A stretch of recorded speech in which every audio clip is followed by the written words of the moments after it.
was selling land at very ridiculous prices. Some people thought it was a 419, now wayo, now this, now that. I had complaints. They even brought complaints to the radio station that we should stop airing the program, that the man is a fraud. The man is nothing where we know here. Today, when they want to keep face talking, then we what happens. So that like long-term investment now, you know, pay you. Ladies and gentlemen, one more time, let's clap for the President Inec S. All right, without much ado, please, we need to give respect to the nation where we come from, because this is the best nation in the world. So please, can we all be upstanding, please, for the national anthem? If you're never ready, we will sing that with them out. They tell me no. Please, if it's not ready, we'll sing with our mouth. 1, 2, go. Arise, O compatriots, Nigeria's call obey, to serve our fatherland with love and strength and faith. The labor of our heroes past shall never be in vain. To serve with heart and might, one nation bound in freedom, peace and unity. Can we clap for our great country, Nigeria?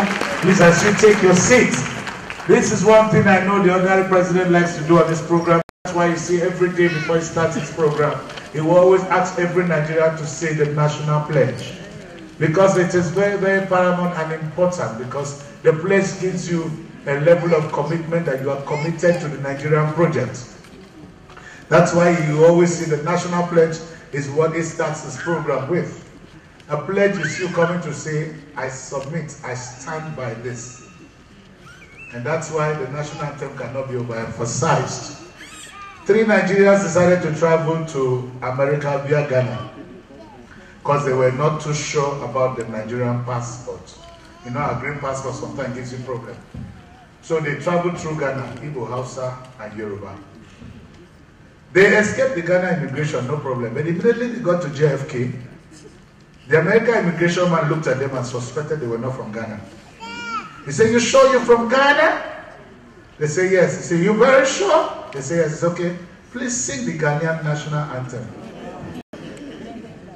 The Hausa man there say, "Wallahi, ni kam de ni kaya, wallahi no sabia for Ghanaian national anthem. And we just come to see us America." They deported him.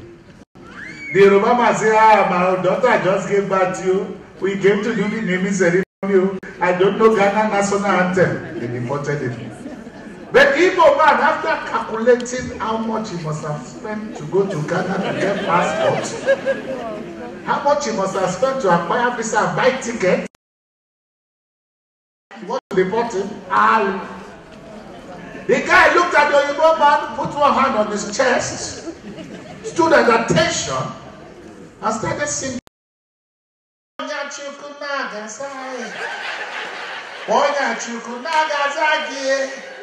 Mezaya Yobioma Bonya Chukunagaza.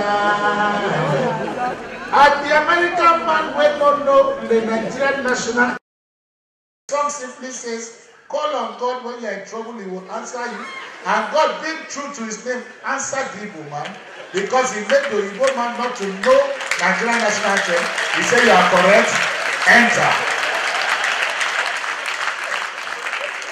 So when you are privileged to sing, if they ask you for anthem, if you don't remember the normal anthem, sing the one where you remember.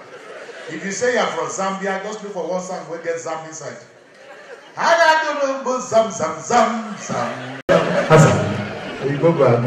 Ladies and gentlemen, we are going to take the opening prayers, and we're going to take it from the two divides, from the Muslim and from the Christian faith, because I think those are the two most predominant faith we have in Nigeria.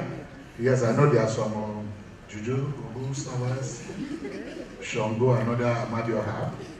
Please permit us to manage these two for today. Maybe when we call you people for another program, we'll allow you to do your own. So, Consultant Ike, you only wrote the prayer without the people saying the prayer. Should I just say anybody? Please, any Christian brother, we want to involve people now.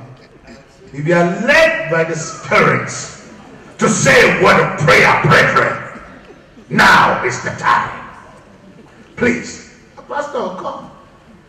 And if you are a Muslim brother and you know how to say a prayer in the Muslim faith, please, can you step up to any Alaji, Malam, Alpha,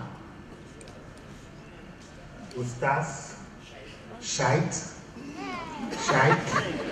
Sheikh.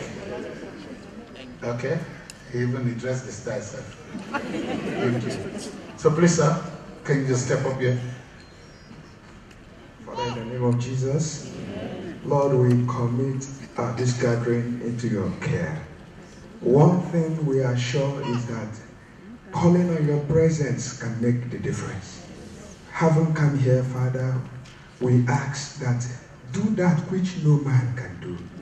Give us the enlightenment, all that we need to know to bring this project into a perfect result that we desire. Blessed be your holy name. For in Jesus' mighty name we pray. Amen.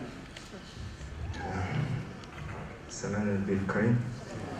اللهم أقسم لنا من خشيتك ما تحول به بيننا وبين معاصيك ومن طاعتك ما تبلغنا به جنتك ومن اليقين ما تحول به علينا مصائب الدنيا اللهم متعنا بأسماعنا وأبصارنا وقواتنا أبدا ما أحييتنا واجعله الوارث منا واجعل ثأرنا على من ظلمنا وانصرنا على من عادانا ولا تجعل مصيبتنا في ديننا ولا تجعل الدنيا أكبر همنا ولا مبلغ علمنا ولا تسلط علينا من لا grant us a fear of you that will prevent us from disobeying you, and obedience to you that will convey us to your paradise, and a certain faith that will grant us the ability to understand what is right and what is wrong.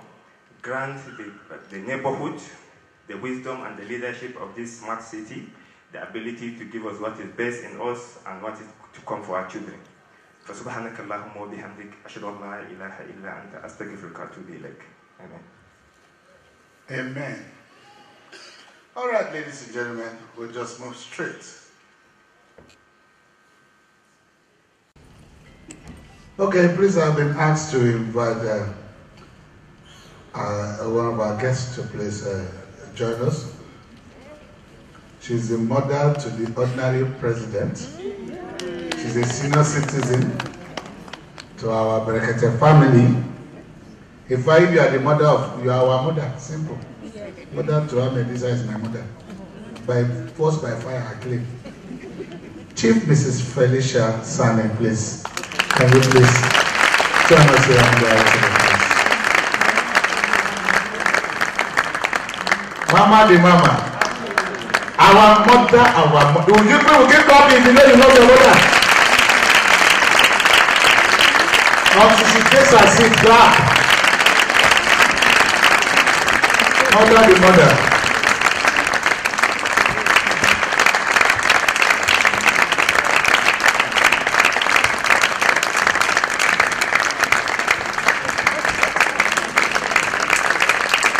Mommy, gently, no rush, we will wait for you. We are not in a hurry. Mommy, take your time. Yes, mama. And please, for all of us who go to market, that is the market women president. With that time, market, no sir. You know buy anything, reach this clock right away, even microphone. Mommy, welcome, ma. Thank you very much, our mother. Yes, sir. Please, can we all take our seats? Let me also recognize the one and only man that teaches young people on how to better their life, how to use anything that has to do with scaffold, up, down, everything. The man is so good at it that they named this thing after him. Please welcome Daddy Scaffold. Good to have you around, sir. And also we have in our midst, just for recognition, Alaja Ajokobi. Amina Ajokobi. Alaja Ajokobi. That is when you see Ajikobi. That is the born and Aji. You wake up and you Ajikobi. So do you run here and what you translated? Sheko Jebe. Oh, that it just look like, well, no problem. So distinguished guests, ladies and gentlemen, we'll still be recognizing more people as they come around. Permit me, in case we have not recognized you, please turn to your neighbor and recognize yourselves. Just to your neighbor, recognize yourself. Take the recognition by yourself. If I refuse to give you, receive it. I always want pastors about telling you turn to your neighbor right and left. You don't know the condition of the mouth odor of the person sitting next to you. There was one he said, tell your neighbor it shall be permanent. Nah, turn. The boy will sit down near me. One hand no good. And he come for healing. I want to tell her it shall be permanent. I tell the guy, say, Pastor, they greet you. Please let me now invite our royal father of the day. So please, I will hand over the microphone to him because he will fully help me. Sorry, I'm trying to get the... Where did I keep the paper with the names now? He's, like I did mention earlier, he's a pharmacist, a doctor. He's the president of Karo Traditional Councils, a traditional ruler council, and also a chancellor of Birmingham University in the UK. In Nigeria, the Nigerian version of the UK. When you hear Birmingham, is this Birmingham or Bingham? Oh! They look like Birmingham. Bring him up.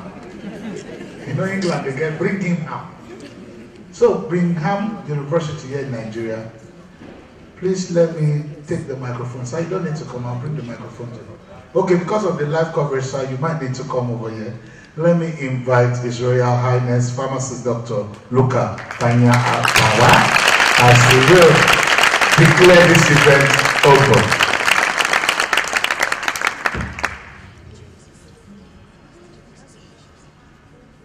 Hembelembe. Hembelembe. I think I need to undergo some tutorial so that I'll do the Hembelembe.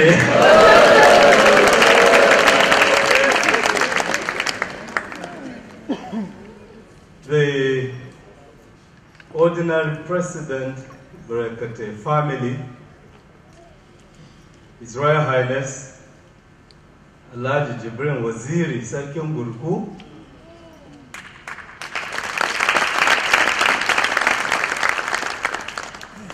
our mother to the Barakate family, Hajia, other members of the high table, distinguished invitees, members of the Barakate family, and not forgetting the chiefs, the village heads and district heads that came along with us. I greet you all in Jesus' name. Amen.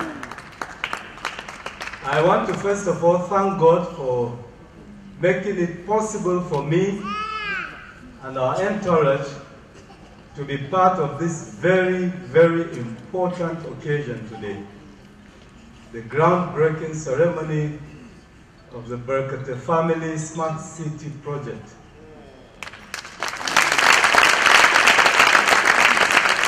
It's a very, very important thing to all of us. Before I declare the program open, I want to tell you the first encounter that I had with the ordinary president. You know, the very first time I met him was in Karu when they came to my house, to the palace. Incidentally, at that time, I never knew about any program called Berkate Family Program at all.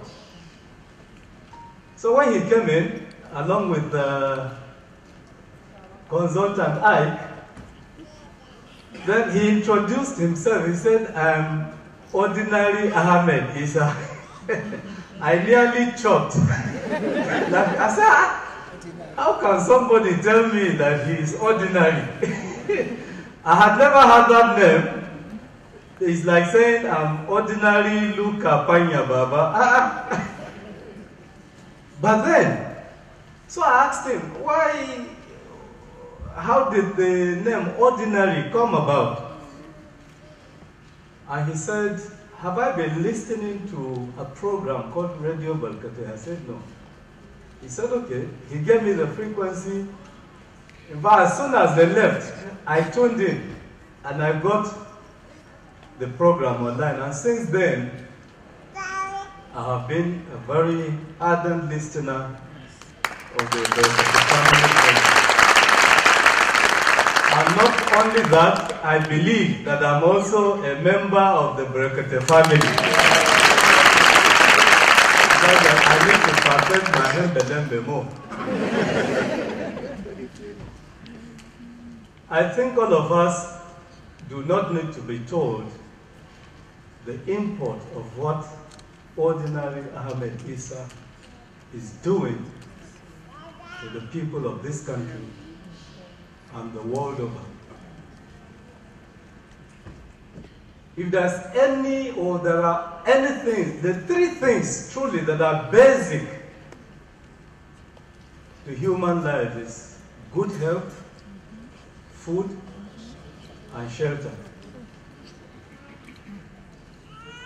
If you have been listening to the Berkate Family program, for those that are not here, you will agree with me that Ordinary Ahmed Isa, the ordinary president of the Berkate Family program, the Berkate family, is a unique person. Unique in the sense that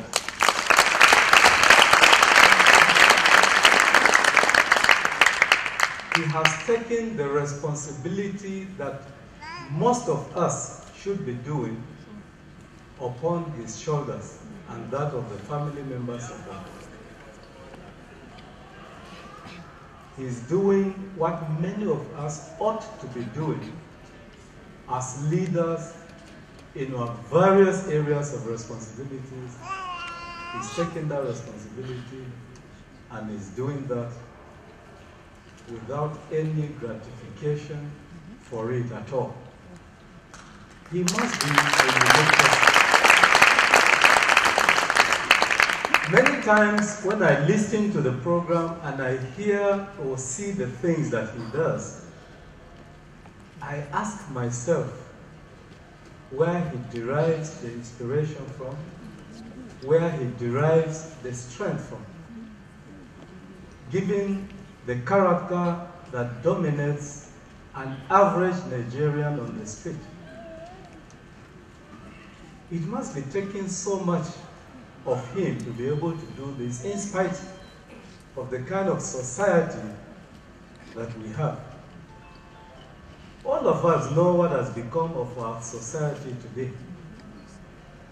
If you read the newspapers every day, what you see is about fraud in one place or another.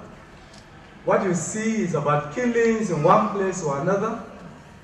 What you see is criminality in its different forms in all places. And you begin to ask, how can somebody redeem this kind of situation that the society presents? And it boils down to the fact that it takes somebody with unique qualities to have the courage and the determination to do that. And that I have seen in the person of the ordinary President Ahmed Isa.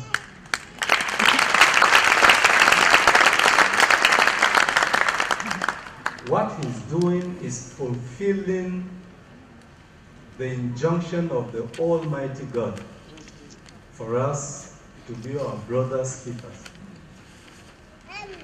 I don't know how many of us reflect beyond the things he does, and we reflect on ourselves and see whether we've had opportunities to do that, and whether we do that very sincerely and earnestly. Because I believe that all of us that are in positions of responsibility, no matter how small or how high, if we take a cue from what he's doing, I'm sure that in a very short time, our society, our country will be a different place. The stories will change. What we read on the papers will be different. We'll be looking forward to a peaceful, progressive, and developing nation. Let me commend you, Ordinary President, and the entire Brekete family for this that you are doing for this country and for humanity. He's gone beyond that to also think of offering shelter, affordable shelter, to those that are in need. You know, in Hausa, I can say, "Nka samu gidan kanka asirin kame," whether you are eating stones there or eating boiled yam without palm oil, nobody knows. Because it's giving you that cover and has given you that pride as a person. So what you are doing today, it's a mark of a very, very significant thing in the life of every person. And I want to encourage all of us to subscribe to this, because it is a way of helping us to be human or look more human, and to give us satisfaction and give us the comfort to be able to think positively and to see how we can further contribute and join hands with him to move this country forward. I, as a person, I think I'm motivated, and I want to also subscribe to the Brekete Family Smart City project, so that in no distant time it will also be said that Esukaru has a property in the Brekete Family Smart City, and I believe it will not only just be a property there, but it will be a symbol that will help us to reflect each day and remember that somebody has done this. And that will be a constant reminder to us to see how in our various small ways, in our various encounters with people, we see how we can make their lives better. No matter where your calling is. If you are working in a hospital, selfless service, promptness, dedication to duty is what we should reflect when we look at the kind of things he does.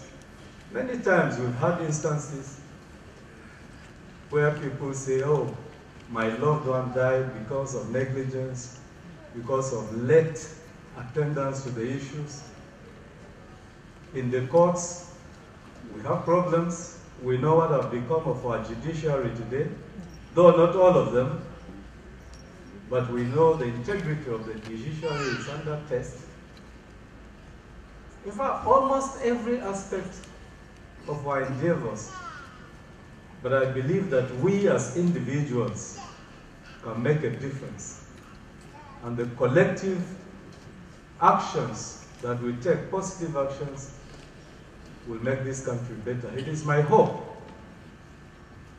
that as this smart city is established, that it will be a constant reminder to all of us, especially those of us that are within that domain.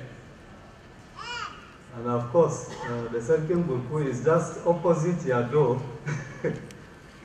So I hope you carry this message to our people to imbibe this attribute of selfless service to members of our communities. As a traditional leader, of course, all of us that have responsibility for the people, it behoves on us to treat people fairly and very honestly and sincerely.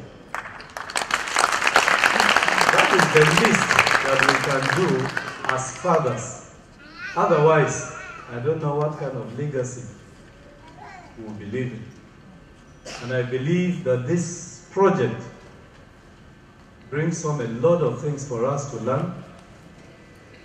Our village heads and district heads, this is somebody who is offering affordable services, accommodation to people. It teaches us not to take people's land by force. It's very important. We shouldn't use our positions to take people's lands by force because God has placed us there. Rather, we should see how we protect their interests and make sure that they utilize what they have to their benefit and to the benefit of the society. Let me not turn this into a lecture, but once more, I want to commend the ordinary president and members of the family for this initiative, and to say that I declare this groundbreaking ceremony opened to the glory of God and to the benefit of humanity. Thank you very much. Thank you very much, Your Royal Highness. He deserves a standing ovation. Can we give him one? Well spoken, well spoken. Please sit down. The best thing that can happen to any community is when you have a well-read person as your king. He is so articulate, on point, and he knows what he's talking about. He's not a man of many words, but at least with the few words he has spoken to us, you can see the wisdom of a royal father. One more time, please, can we clap for the royal father? Well, now, for those of you listening to us all over the world, on the Brekete radio, that is Human Rights Radio, we're live. And we want to say that His Royal Highness has officially opened the groundbreaking, and without much ado, we'll just step into the program the way it should be. And he said something very profound. Because the reason why the family is bringing the royal fathers to interact with us is to show you that we have sought the consent of the owners of the land for us to get into their land. And His Highness just said that don't take people's land by force. There is not going to be any case of any of Monile will go, this is our father's land, you will give somebody hell. There will be no reason for that. Everything has been well sought out for, and you're just going to relax in a smart city with your smart family, smart children, driving your smart car, using your smartphone, and living smartly. And I can see that His Royal Highness does not want to be left behind. He said, "We'll forget it too. Even if I am a Royal Highness of a community, I'm also coming to be smart in that smart city." So, Your Majesty, you are highly welcome to our smart city. All right, ladies and gentlemen, when a concept is being planned or when it's being initiated, the first thing the originator of the concept does is to surround himself with people of like minds who can understand the vision and run along with him. Because when you don't have people who are on the same page with you, when you have a vision, you will run alone. Sometimes some people complain that the president is this, the president is that. And I tell people, no, sometimes don't just make the president. He has people working for him. He can't be everywhere at the same time. If those people don't do what they are supposed to do, yes, I agree, the buck stops at his table. But those people are also supposed to be held responsible. But the ordinary president over time has evolved with so many people, some still, some no more, because life is like that. It's transient. People must move on at a certain point in life. But there are certain people who have stuck to him through thin and thick, who have said, look, we're not here together. One of them is the consultant in charge of this project. He's none other than my brother, my friend, consultant Ike, as we all know him, as he will step up to the microphone and do a full presentation of what this is all about. I don't even know what I'm talking about. I don't know I'm talking about smart city. Now I want to get a proper understanding because my own is do or die. Whether they like it or not, I already have some property in that smart city. The kingdom of God suffereth violence and the violence they cannot. I'm taking mine by force. Please, one more time, consult and I, please. Thank you very much, MC Miracle. I want to stand on existing protocol. I want to say a very good morning to every one of us. I also cannot go on without recognizing our royal fathers, His Royal Highness the Esu of Karo, and also the Sarikin Guruku, who is our direct landlord. I want to thank you for making time to come on a very short notice. I will also want to specially thank the ordinary president, the voice of the voiceless,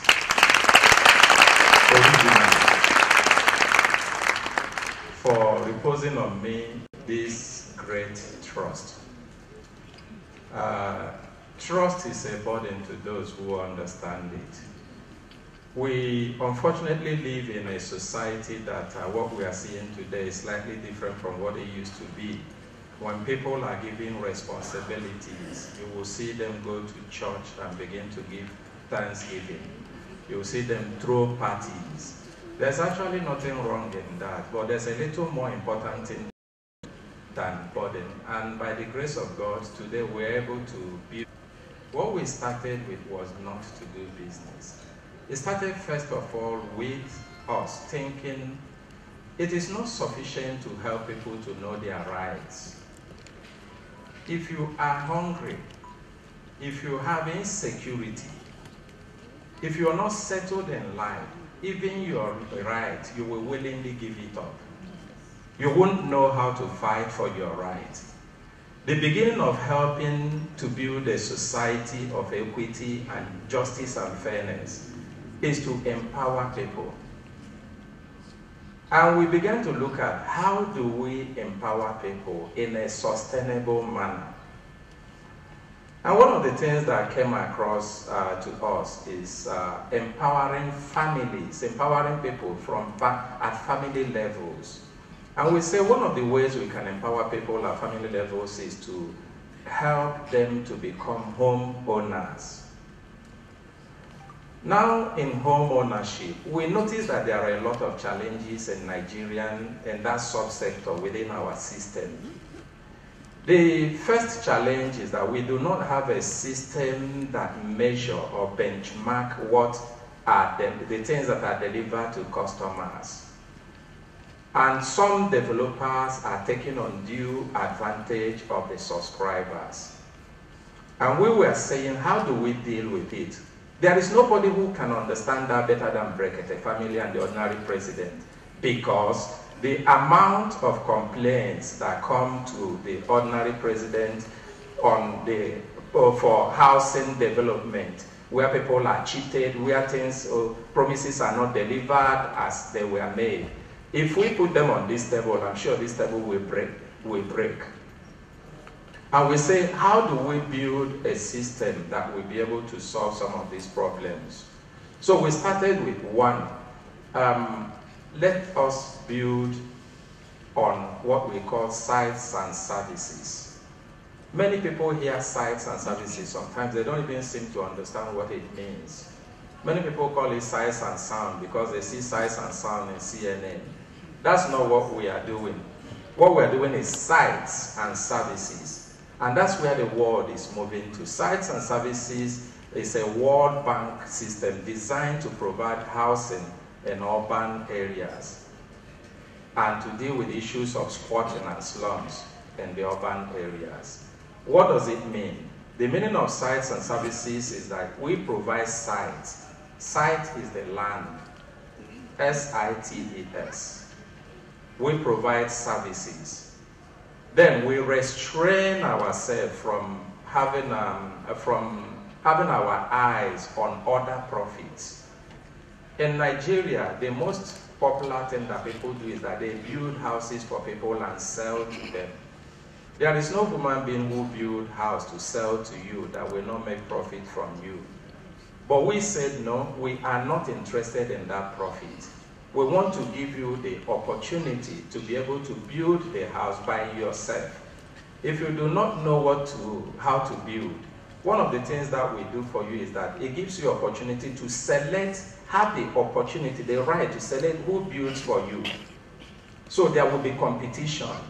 It is not like we are saying, okay, because we are the ones who have this property or this land, and we have found that you are interested in the land, we must take advantage of you by cornering everything that needs to be done and then making profit on your head. We say, no, we don't want to do that. Even as that profit we add to us, we want to allow you the opportunity to be able to build that house. If you do not know, select who will build for you.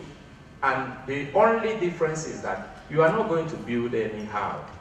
We will create a system that we will give standards on how you will build, so that the place does not also become a slum. And we will also enforce those standards, so that some of the things we have seen in the housing estate development in our place, we can be able to use this as a model to correct them. So, but if you build houses and you are not able to access essential services that will make the houses usable or enjoyable to you, it means that also the houses will be useless. So, and that's where the services come in. And the services, what we're looking at is, how do we develop the infrastructure? If we gather 1,000 persons and ask them to go and develop the infrastructure without leadership, without somebody taking ownership and pointing the direction, you will discover that it will be like a soup that so many people are making, and they will not turn out to be something that will be enjoyable at the end of the day. So we take responsibility for providing the services. The services include electricity distribution and supply, water distribution and supply, road networks, its maintenance and cleaning services. So that it will not just be like we build a wonderful estate, and then suddenly, after 2-3 years, the estate will be like some of the things we know about our barracks before. Are we together? Have I made myself clear with respect to what size and services? So, my expectation is that those listening to us today, when they hear Brekete family sites and services housing estate, they will be able to understand what it means. We are providing the land, which is the site. We are providing, taking responsibility for managing, delivering and managing the services, which include the road, the electricity, the water, and all other services that will make the place a habitable place for you. And that's what we are to do. But we will allow you to take the liberty to select how and who builds your homes for you. But we will enforce standards, so that your neighbor that is a little greedy may not turn the whole of his compound into house or mushroom houses that will make you uncomfortable. Do we understand it? Yes. Apart from that also, there are some little challenges. They appear little, but they are huge to those who understand what it means to live and enjoy living. If you walk through Abuja and now, even in Lagos or most of the cities we have in Nigeria, you will discover that in most estates, houses that were meant for people to live as residential houses have become shops. Some of them have become beer parlors. Some of them have become nightclubs. Some of them have become mosques. I don't know if we're experiencing this. And if you talk, your neighbor will brand you as somebody who doesn't like God. If it is the one that is church, your neighbor will brand you as God. But the implication is this: if every human being has his own life structured in a way that fits him or her, there are people who do research that most of the times in the daytime, they do brain work. They work mostly in the night. In the daytime, they are engaged in other activities. There are people even who do work in the night in factories and other businesses, and in the daytime they want to rest. But suddenly, the house you built or you bought, and then thinking that you're living with your neighbor, you discover that he has turned his own house into a church or a mosque or beer parlor or hotel. You will see you have no peace. And many people are stuck with this because they don't have choice. They don't have anywhere to go. Even our regulators are not helping. If you go through Wuse and some other areas, the worst case scenario is that they place a charge on the owners of those houses and ask them to pay penalties. Money from their penalty, but you that suffers the issue, you earn nothing. If you want to sell that house, you can't even sell it what you have spent on it or what you bought it. Because whoever that is coming to buy, the first thing he's going to check is, what is the environment like? You now see that you are helpless. These are some of the things we want to deal with in Brekete family sites and services, housing estate. As I explain this, maybe before I finish, it will help you to understand why it is called Smart City. Now, apart from this also, you will see that in some housing estates, they have designated areas where they're made for shopping malls and trading centers. Individuals pay money, big money, to buy those shops. They pay money to build and equip those shops. But suddenly, after the estate is developed, you discover that by the roadside, you will see kiosks every here and there. And the surprising thing is that the people patronize those ones that are on the roadside and those that are in the shop because of proximity, is close to them. But those who have spent money to buy shops, they will not get patronage. They get low patronage. And they are losing businesses. And every year, year in, year out, you see that their businesses are dying. And nobody cares. Nobody worries about this. Nobody takes time to look at this analysis. So, and we are saying these are some of the things we want to deal with. If you check your offer letter, you could see that we stated it clearly that land given to you for residential must be for residential. If you change it for any other purpose, we will revoke the allocation.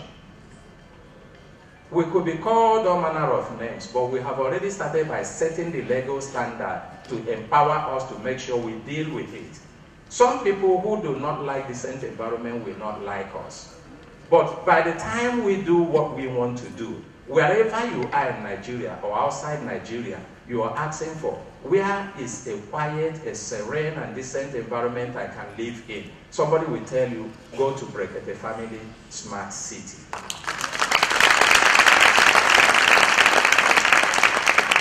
We're not just dreaming. Experiments have been made about this, and we've experimented on this. A typical example is Abuja. In as much as Abuja did not deliver what it was, totally what it was conceived to deliver from day one. If you are coming into Nigeria and you ask questions and say, where should I live and at least enjoy a reasonable level of peace and security? Somebody will tell you, come to Abuja. Will that person be wrong? No. It didn't happen by accident. It happened by planning. And that's what we are saying. Every single thing we are talking about, Brekete Family Smart City, they are not dreams. We're not just talking. We have taken time to ensure from beginning that every step that is taken, that should be taken, to ensure that we deliver what we say we'll deliver, we get them. It may not be very fast as some people expected. They say Rome was not built in a day. But the important thing is that we know where we are going. And we are doing everything that is required to the smallest detail to ensure that we get to where we are going.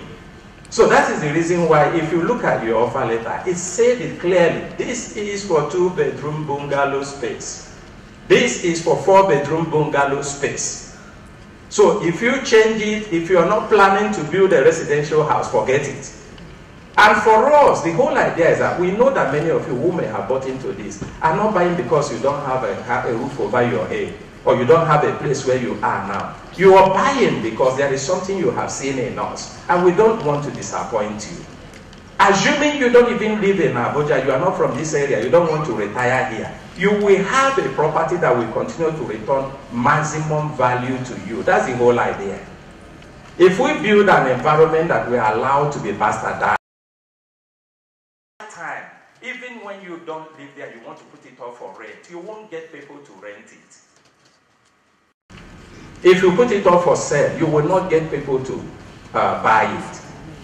The second problem we also looked at how we can deal with in providing these services is, one, if you check most of the housing estates we have in Abuja, they promise you water, they promise you road, they promise you electricity.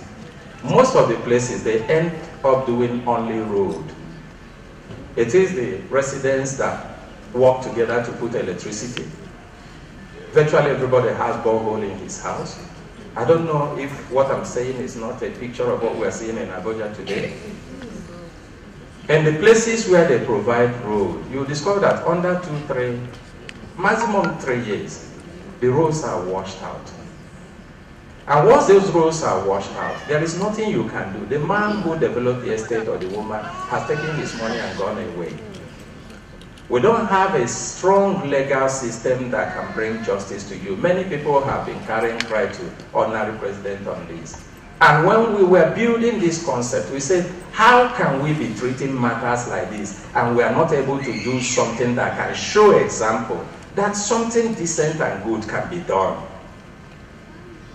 And when we started it, we took time to say, what will it take us to deliver this? And that's where we got to the infrastructure levy. When we announced it, a lot of people cried that the levy is too much. But we sat down and looked at it from all angles. We said to ourselves, the first is that what we are doing is not doing in the hidden. It is a transparent thing. If we have 500 hectares of land, for example, in the construction industry, there is a standard for you to do standard cost for themselves or for other people, so they can be able to calculate. So on that account, we cannot even cheat you. We have opportunity to make money from you by building houses for you. If we say we want to build houses for you, I'm not sure anybody will refuse, because you will be sure also that the quality and the standard of house we will build for you will be such that will make you justifiably proud. But we say on the infrastructure, yes, we understand the pains. Yes, we understand that the money is too much. Some people cannot even rationalize how infrastructure levy is bigger than the cost of the land. But that is the truth of the matter. It wouldn't pay us to start playing games because we already know in the environment, infrastructure levy is usually like 1 million. Then the cost of the land, 11 million. I don't know if some of us have experienced that. So, but if we take 1 million from you, are we really going to deliver? If we're going to deliver infrastructure, what kind of infrastructure are we going to deliver? Are we going to deliver infrastructure that in the next few years, water washes away the road? Are we going to deliver infrastructure that we will just do road and the other things we say we will do? When the time comes, you will not see any of us or begin to make excuses. And we say to ourselves, this is not a brand that Brekete family is known for. If the ordinary president of Brekete family will stand to fight for the rights of others, why will he rub poto on his face by engaging in the things that he will not deliver as he has promised? We are just living, even in the promises, we are being very, very economical. Do that we don't want to talk about them so that they can be surprises to people. And that's the reason why we said, well, we understand that not everybody that can afford, but we cannot lower the standard. Because if we lower the standard, we are doing disservice to those who can afford, and even to those who cannot afford. I have said it consistently that in construction, anybody can check. If you require 1 million to construct a kilometer of road, and you want to be smart, and you put in 700,000, saving only 300,000 to yourself, you will realize that when the road becomes destroyed, you will spend more than 1 million to reconstruct that road. The first is that you can't come and begin to pour bitumen and then do asphalt on the same road. You must re-prepare that road, and it is money. And that's the reason why we say we will not do that. We want to deliver what will make all of us justifiably proud. Because we know that the trust that you have placed on us to subscribe in this estate is a burden, and we must deliver.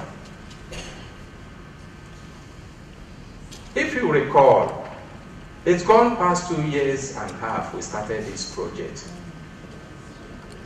A lot of people have said so many things, insinuating that, what could have happened? Why all the delay? Are you sure this will happen? Are you sure that will happen? In the beginning is that if we take time to look at how we are moving, every single promise we make, we are keeping. This is the first housing estate that was done. Not a single naira was taken from one person for the sales of form.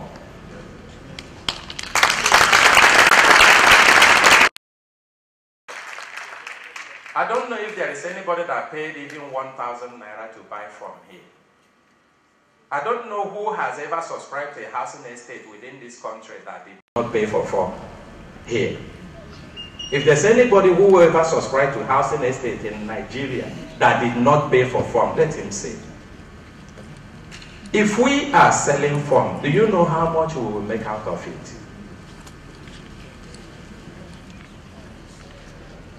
The first thing is that when you are selling form for housing estate, even those who do not have readiness to build or subscribe will buy form, because the assumption is that if they don't buy form, maybe when they will need it, the form would have finished. So it means that if you have for about 1,000 persons, you might sell up to 10,000 forms. And this is free money, and government has no means of checking this. As we speak with you, I have personally appeared in court for not less than 15 times to help federal government to defend one particular person that tried to sell the same housing estate in our Brekete family services. We wrote to EFCC. When we asked him to stop selling forms, he refused. Because we discovered that in form alone, he has written 150 million naira. And our worry is not even that he has written 150 million naira. The land allocations that he said he's giving to people is by no means equal 10% of the number of forms he has sold. So if you want to rake in $1 billion and he has $1 billion space to give people, we wouldn't have worried. Every attempt to stop him, he refused. And we went to court, and we've been battling that in court. These are some of the things we have been trying to deal with. And we say, we can't be fighting this kind of fight, and we will not deliver something that is exemplary.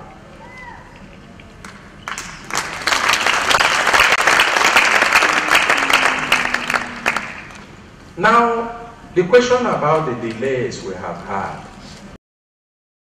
We stated it clearly that every privately developed housing estate, the infrastructure within the estate is developed by the subscribers.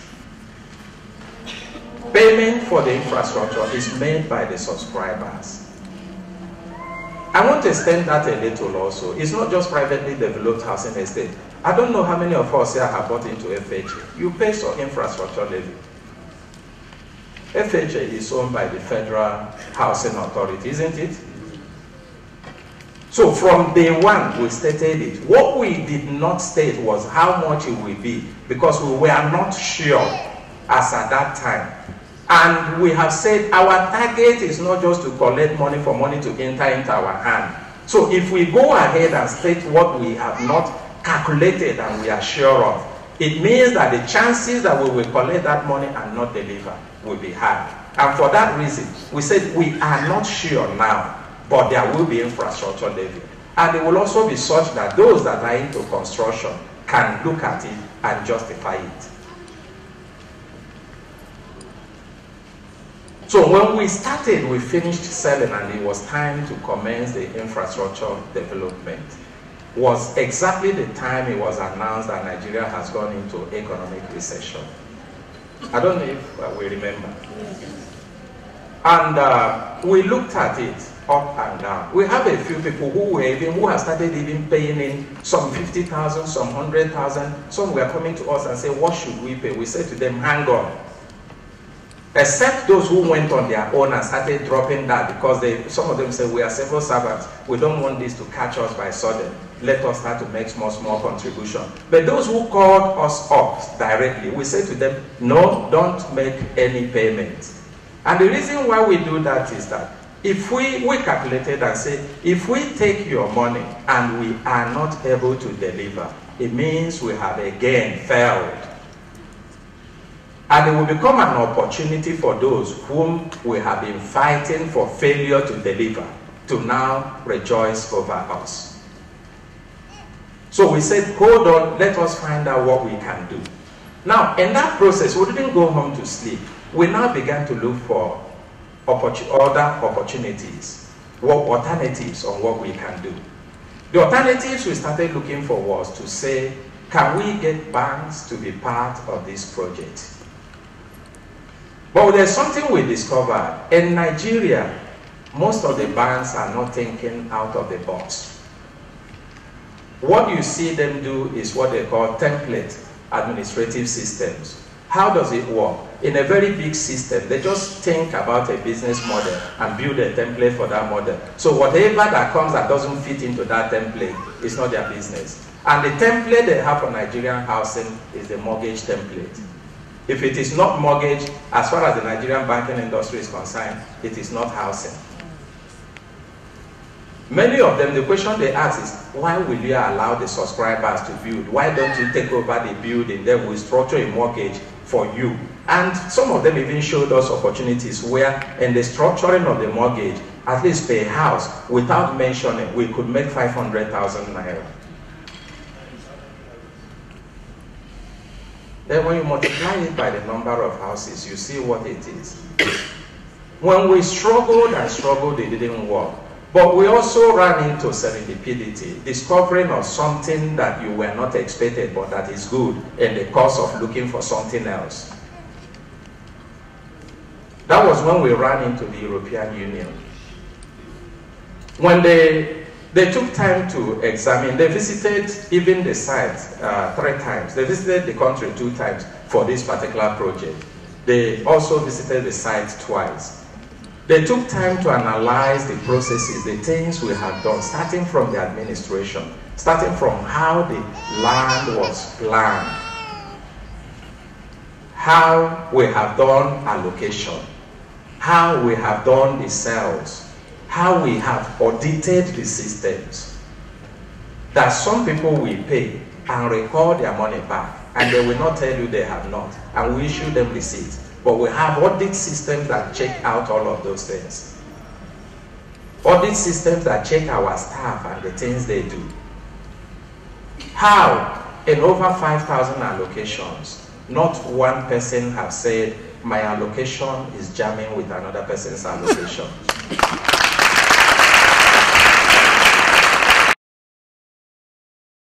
There is no double allocation.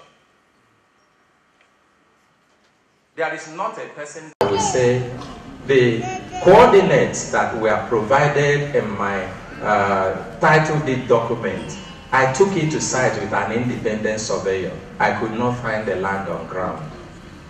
Not one person. Not one person has gone to the site and returned and said, the community people refused me to enter. This is where the Esu himself and the Sarikins are helping us.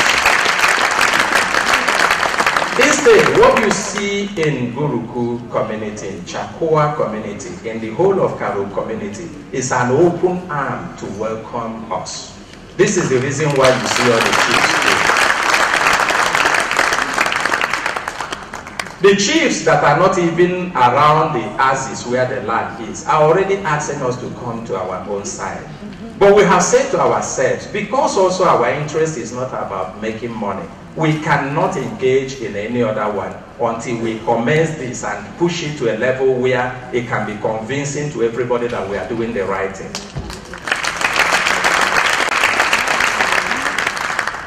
We have had opportunities to come and sell lands to even take over estates.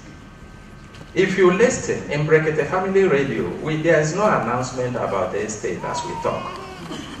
Why is it so?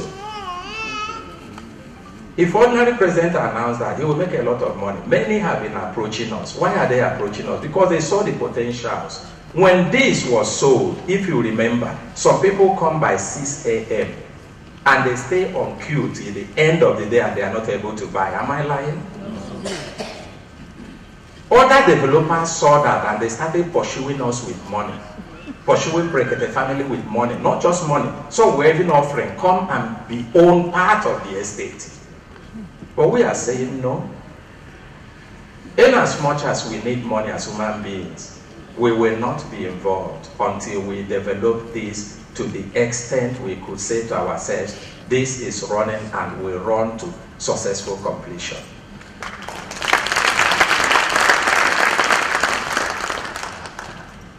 So, and in the process, like I said, we ran into the European Union. The European Union took time to examine all of these things. So this is the very first step that we say to anybody who have bought. If you have bought and you at some point think you have made a mistake, we will refund you your money. I don't think there is anybody who have ever asked for a refund that did not get it. Yes, we made deductions. The reason why we made deductions is that there are costs involved in the transaction first. If you hadn't come to us for that transaction, we wouldn't have incurred that cost. There are administrative costs, there are documentations, monies paid to lawyers, there are also monies paid to the bank as bank charges. There are taxes that are already taken in your transaction, which we can reverse. And that's why you see those deductions if you're asking for a refund. Now, the European Union said to us, we found this interesting. We will be involved in this. But in the way we think as Nigerians, we think it's just a system or a process where you go in and you just dive into the water and then you dive out with fish. You know, we are not processed people. It is in Nigeria you see somebody who wants to go to Canada, he'll just wake up one day and then. It doesn't happen in other places. If you want to travel, you plan, you find out what do the people need. So as we started enthusiastically, along the line, we discovered that the European Union, they are not joking. They are ready to assist. They are not coming to build the whole infrastructure. But the way they want to function is that they make a budget. The budget could be a budget of 20 million euros. And then in the budget they say, we want to use it to deal with water or central sewer or telecommunication or road. And they deal with that. And that becomes a burden that will be lifted from the infrastructure funding that we have. So we followed, we discovered that there are processes. The processes are long, but they are also sure. Some of the times we'll also take budgeting because what you are coming up with was not in the original budget. And the budget system is not like our own that you can sneak in something into next year's budget. It can take 4 years budget. But we say we are not relenting. We can't keep telling stories. We are not interested in reporting processes. What we want to report is results. And that's what every one of us is expecting. And that was the reason why we returned back to say, after all, we had an original plan. The original plan is that we will build our place. We never started with an expectation that we are going to from anybody. Our expectation is that we will build the place and we can build it. So, and that was why we came back and said, let us start from where we can start.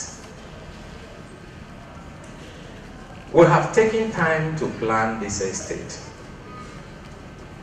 We said we are not just building a housing estate, and we did not call it Smart City because we want to give it a good sounding name.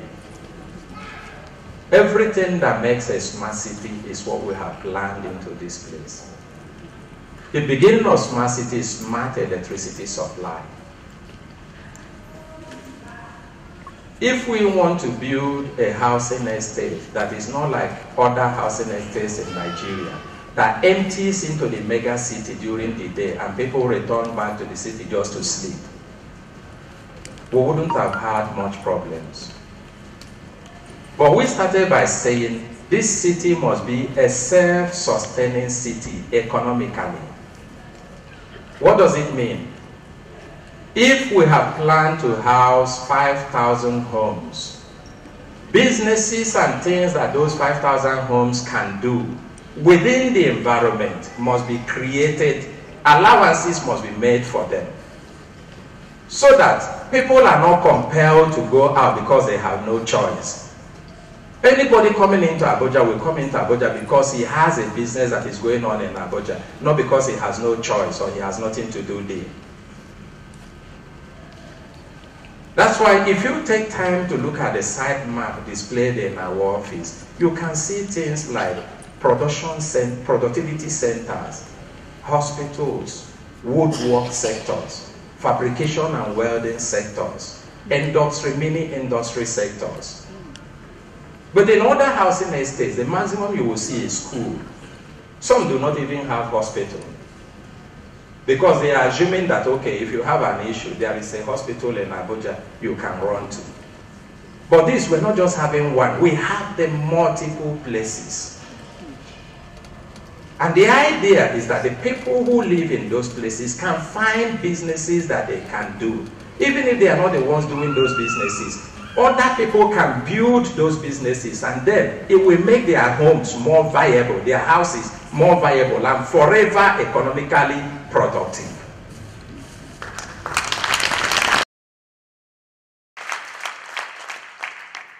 How? It is not a wishful thought. How?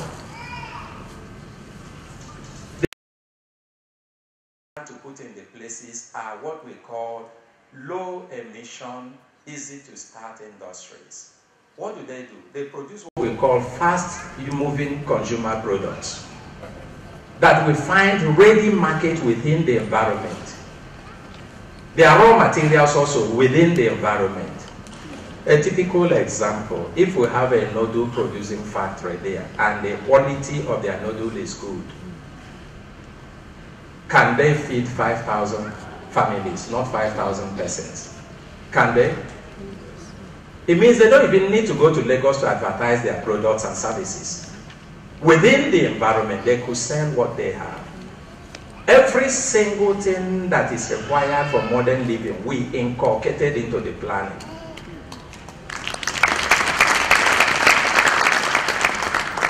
Unlike what you see in other estates, there are green areas, there are community centers. The things we brought in are the things you see in Europe, not here. Community centers where you can walk in, where there is a gymnasium. You are doing your gym. Your child is learning how to play basketball on one side. Your daughter is learning how to do dance on one other side, or music on one other side. As you walk out in the morning with your children, everyone is engaged in one particular place. That's what we call community centers. Positioned strategically, not one, because we also consider the number of people that will live in the place. We even went to the extent of building a body of water, conceiving a body of water, so that the place can have a better humidity. All of these are achievable. In the there will be an evaporation, which happens when you have a body of water that is open to the sun. Now, rather than having a dry environment that people, if there are diseases, airborne diseases, that people breathe in with the dust, the humidity can calm that down and the place can become a better place.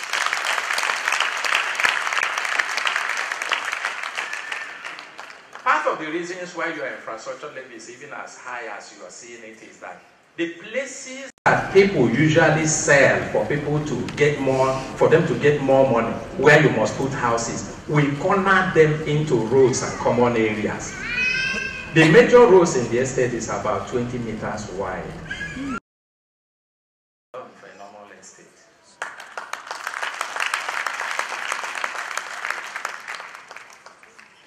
The reason why we did 20 meters is that we said this is not main road. This is a housing estate, a smart city, where children can ride bicycle.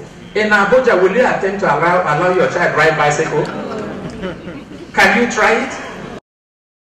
An adult. If you try to ride bicycle, you're on your own.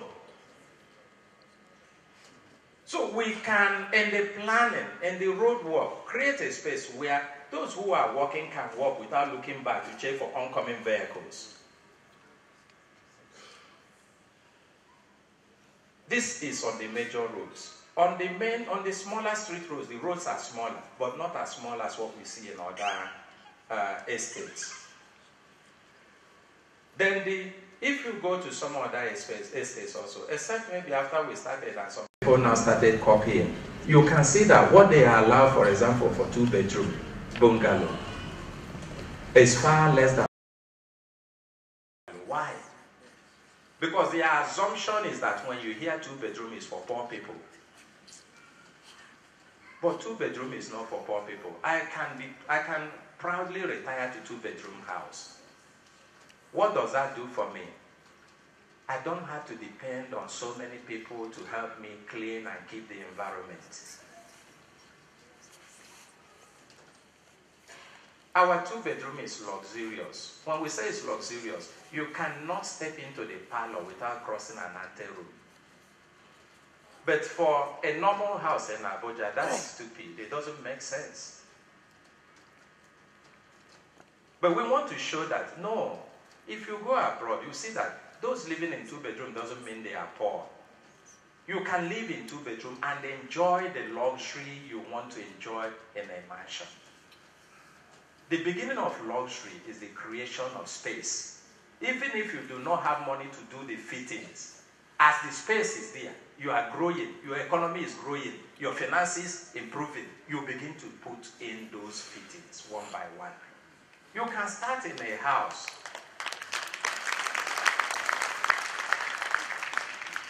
You can start in a house without even a tile.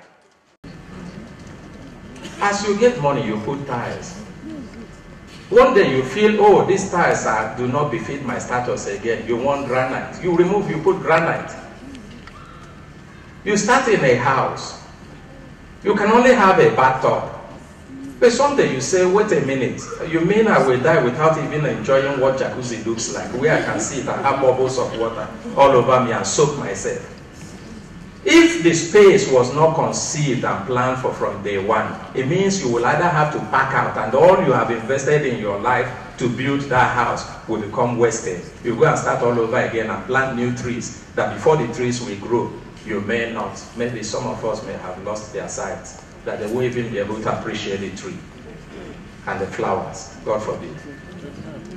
So, we said even the 2-bedroom bungalows, not a house we share wall with another house.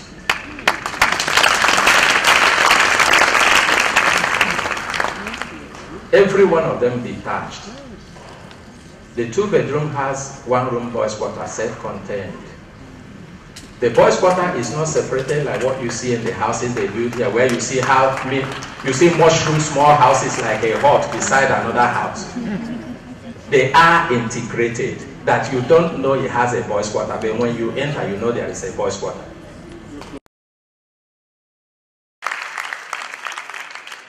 I'm just talking about the smallest of them. The boys' quarter has a separate exit. If for any reason you don't think you need that boys' quarter, there is also a place where you can break and the boys' quarter become part of the main building. You have 3-bedroom without adjusting outside.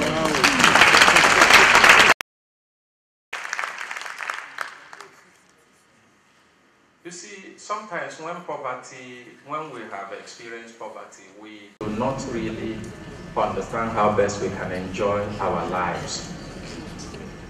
Not many people know that every room requires a wall-to-wall wardrobe. It doesn't mean you must keep 1,000 clothes.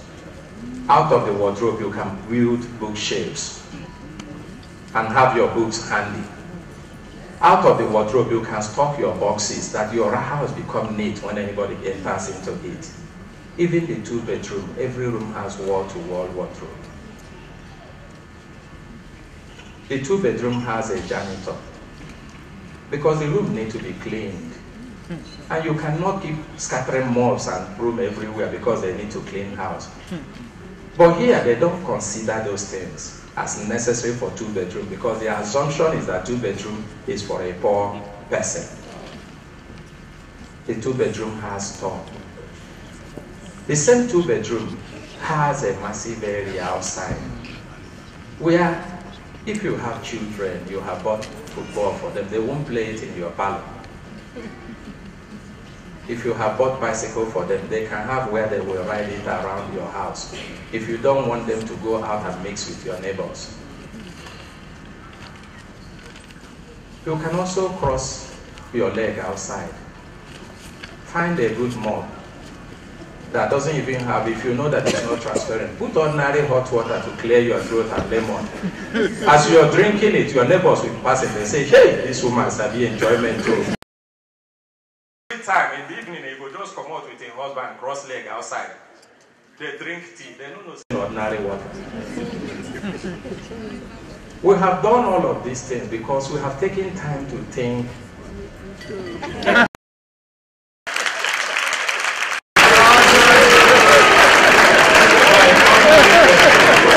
The voice of the voice, original. You see, when I'm losing my voice, he's already speaking for me. So, I wouldn't take your time to describe what 3-bedroom looks like. I will also spare you the description of what 4-bedroom looks like. But they are all standing on their own. 2 and 3-bedroom are bungalows. 4-bedroom is duplex. There is something we have also done of recent about the duplex. All of these have prototype designs that you must follow. You can play around the inside, but the outside you won't play around it because if you have planned to have maybe in 310 square meters for your 2-bedroom, we plan to have your building only in 120 square meters and leave the rest for parking and green area. You must leave it that way. You may quarrel, but you will be the one to enjoy it as you get older. But what we have done in 4-bedroom is that we are giving the option of the owners to design their own houses so that we can bring in color and style. It will not just look like barracks.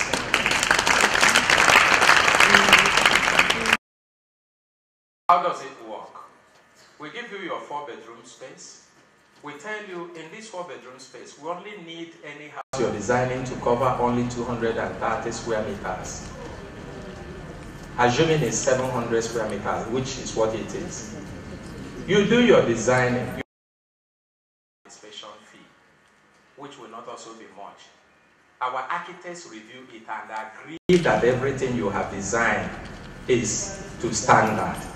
Our civil and structural engineers will review this also and agree. And then you go ahead and build. The whole idea is that maybe we have done a design that does not really suit your purpose. Having been able to afford 4-bedroom, you can have also the luxury and the privilege of modifying that design in and out. In a manner that will make you always want to come home. I visited one of my friend's house in Lagos. And after looking at the bathroom, I came out, I said, oh boy, this one. He said, look, there is no hotel in this world he go to, he doesn't think of going home. Just bathroom. These are things we are creating. Now, why are we creating this? Many people's assumption is that Chakowa is in a bush far away from Abuja. So God helped us that their eyes have not opened. We are taking advantage to create this because we know that that place someday, not even in far distant time, will be subsumed, will become the center of Abuja.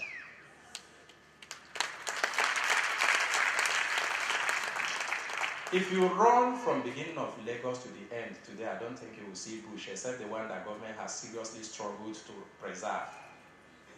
It wasn't so in the beginning. It wasn't so in the beginning. But not just that Chakwa will be subsumed or will be in the center of Abuja. Surprisingly, the place we are talking about, line of sight, is less than 15 kilometers. But the new road coming up from the Pape is about 17 kilometers. That is currently existing, which is the longest road, is 23.4 kilometers from Asokoro Bridge. We are not saying things to make you happy. We are saying things you can practicalize. You go there, you take coordinate. You come over here, you take coordinate. If you are driving, you get to Asokoro Bridge, you press your speedometer counter, you go. When you get to the place, you press stop, you look at the speedometer. If you now want to understand what that is, you drive towards the airport. From the central area, press your speedometer again. You will see that you will not cross Kuje Junction. You will get the same length of distance.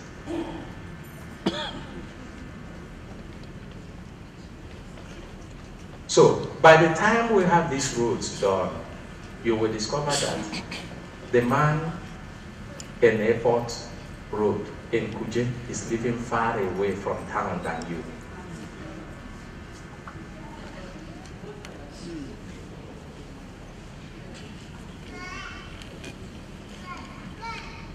And I will be rounding up because we can't keep telling ourselves all of this. Most of the things I am saying is already written in the documents that we have handed over to you. This is the very first time that we have given you these documents. The whole idea is for you to be able to have a clearer picture of what we are doing. In the infrastructure development work, we are commencing. The beginning of the work is that we have put in place every single thing that we need to make us do this work and do it successfully. The earthwork contractors are ready. We are mobilizing them to site. Latest by Wednesday next week, we will show you pictures of the things. They would have gone to site before today, but we discovered that along the Uruku Road, there is an Ado River, which governments have been building a bridge there, but the bridge is not completed. We found that if we commence the work without creating an alternative route for our machineries and heavy-duty equipment that we move, we will have problems as soon as the rain begins.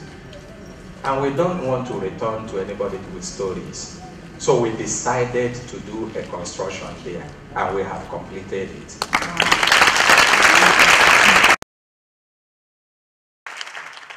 Those of you that gave us your WhatsApp numbers, we have also tried to share pictures of this with you. Yes. And what this means is that latest by Tuesday, our equipment can start moving to site. We are 101% ready to do this work.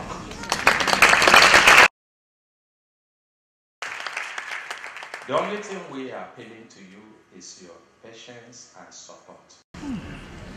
So many of these will not come in a hurry because there are things that take processes to do. But we will not relent in doing them. Those who have not paid their infrastructure levies, please pay and see that we are putting it to work. If you doubt, you can go to site and see. It is your payment that we are working with currently. We have opportunity to take monies from the banks, but we are not going to take the money, because if we take it, what we will pay back may put us in trouble. And this is the reason why we have created the incentive windows. Whatever thing we can do to ensure that we deliver effectively and efficiently and at minimal cost, we are doing. Many people have approached us for contract and we refuse to give, because we want to see if we can achieve more and better things with direct labor and professional supervision.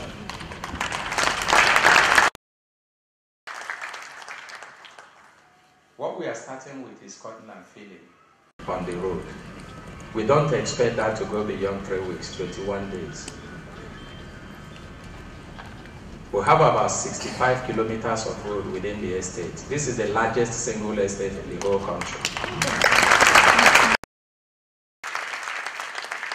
When we say 500 hectares, we're just saying the places we have planned for people living now. We have 70 hectares kept for solar farm. The whole idea is that if you say you are building a self-sustaining city where you are encouraging people to build industries, you also need to understand the problem of industrialists in the country, which is power supply. And that's why we are going for embedded power supply. So we are moving forward. And we are. The only thing that will bring about delay is also delay in your payment. Because we have considered the loan option, it is not the best for us. Initially, what we should have paid out to the bank, for those of you who got incentives, who in this infrastructure levy, the first incentive was because we sat and had a meeting with our bankers, and they said to us, if we give you loan, by the time you pay all the charges, both the one hidden and the one open, you would have paid between 28 and 29%. And that was where, innovatively, ordinary president said to me, hey, if we will give this money to the bank, why don't we give it to our subscribers? And we created the incentive window to say, if you pay within this set time to enable us commence and do this work, you to the subscribers. That's what we have done in the incentive windows. So in the last incentive window we have created also, which is about the same thing. When we close that, any person who did not pay will have to pay the full price. But we're not even expecting that people should pay the full price, because it might not help us if anybody drags that till the next 2-3 years. Our calculation is that we should be able to deliver this job if the funds flow in as they should within 18 months. It is not going to be an easy task. But will we do our best? And like I kept saying, every single thing we have said to do, we set them out process upon process. We build milestones. We cross first stage. We test to know whether we delivered what we want. And we see that the results are good. We move on. So every single thing we say, we're not saying it to just excite you. We are saying it because it is what we are doing. There are some expectations. Well, we're supposed to bring them in. Because I don't know how to fold mouth and say it. They were expecting that we would have been looking for money. And we say we are not borrowing for now. We want to work with what we have. And that's what we are doing. So you are not going to see that part of the program running today. But every single thing is in process. Then for those who have taken advantage of this opportunity, the window today, we also have decided to say, how do we reward you? How do we appreciate you? We say we will do a raffle draw. That those who have paid 100% of their levies can stand a chance to win some cash back. But that cash will not be too much because the money you paid also is meant for us to work. In the 4-bedroom category, those who have supported us will get 1 million naira, 1 person. So what it means is that one person is going to walk home with 1 million naira check today from the 4-bedroom category. And the 3-bedroom category, one person will walk away with 700,000 naira. No, don't laugh, you are not the one to win. In the 2-bedroom category, one person will walk away with 500,000 naira. To also demonstrate to you that we are not just interested in those who can pay full price. If you can't pay today, it's possible that tomorrow God will enable you to pay. So those who cannot pay 100%, we also recognize them. And they are like those who have paid half. In the 2-bedroom category, one person will walk away with 300,000 naira. And in the 3-bedroom category, one person will walk away with 500,000 naira. In the 4-bedroom category, they showed that they are big people. Nobody paid half.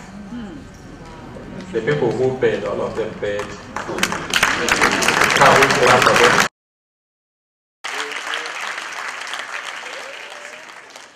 There are also people who paid half or quarter. And the 2-bedroom category, those who paid quarter, we're working with 150,000 naira. Somebody will walk home with 250,000 naira. And then 4-bedroom, somebody will walk home with 400,000 naira. So apart from this, these ones, we're not giving them cash because they haven't finished paying their infrastructure levies. So what we will do is to give them credit notes that will further reduce whatever they have outstanding.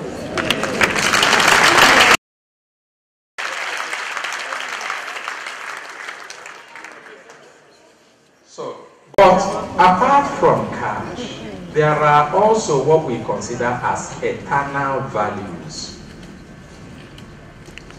If we have talked about the housing estate the way we've talked about it and we are working on delivering these, I think it will be a thing to treasure for anybody to find his name as one of the names in the streets in that housing estate.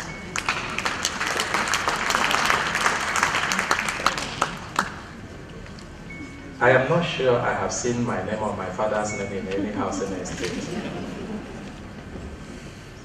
So, we are also going to figure out a few people whose names will be used in some of the streets in the housing estate. Those who have made their payments. Those who will be taking advantage of the last incentive window, we will do exactly the same thing for them. But it will no more be a groundbreaking ceremony because we have broken the ground. And the work has commenced. Maybe what we will gather then will be now to give updates on how far we have gone. Because our idea is to carry everyone along so that you can be able to understand what we are doing and see what we are doing. If you do not receive updates or pictorial updates, please share your WhatsApp number with our team so that from time to time we can show you what we are doing, not just talk. I want to thank you for the time.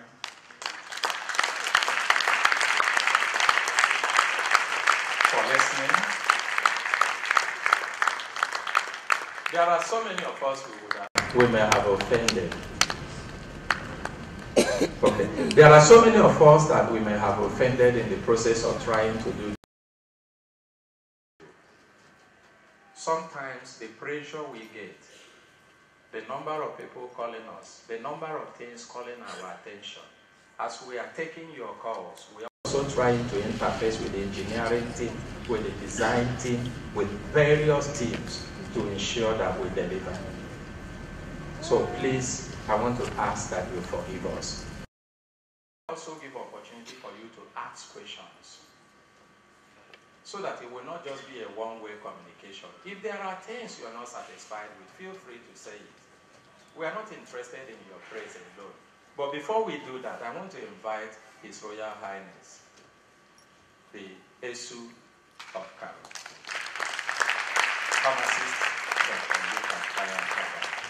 Baba, to say a word. Thank you very much. I have listened to all that he has said. As a report of the activities I've done, I felt it's imperative for me to say one or two things more. In Nasarawa State, we have been blessed with governors that have been doing so well and have taken up the issue of development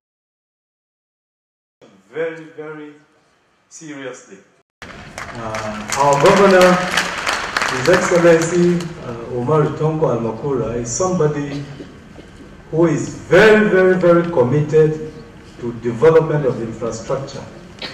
And it's good that we know that this road from Mararabang Gurku to the Berkate family site is one road that he intended to have finished even before this time, but for good reason and one or two issues. Otherwise, that inroad from the junction to that place would have been completed by now. I want to tell you that. However, we are also happy that the person who is taking over from him is somebody who has indicated to very clearly that he is very committed to see that infrastructural development, especially in Karo area, is going to be one of his priorities. And I want to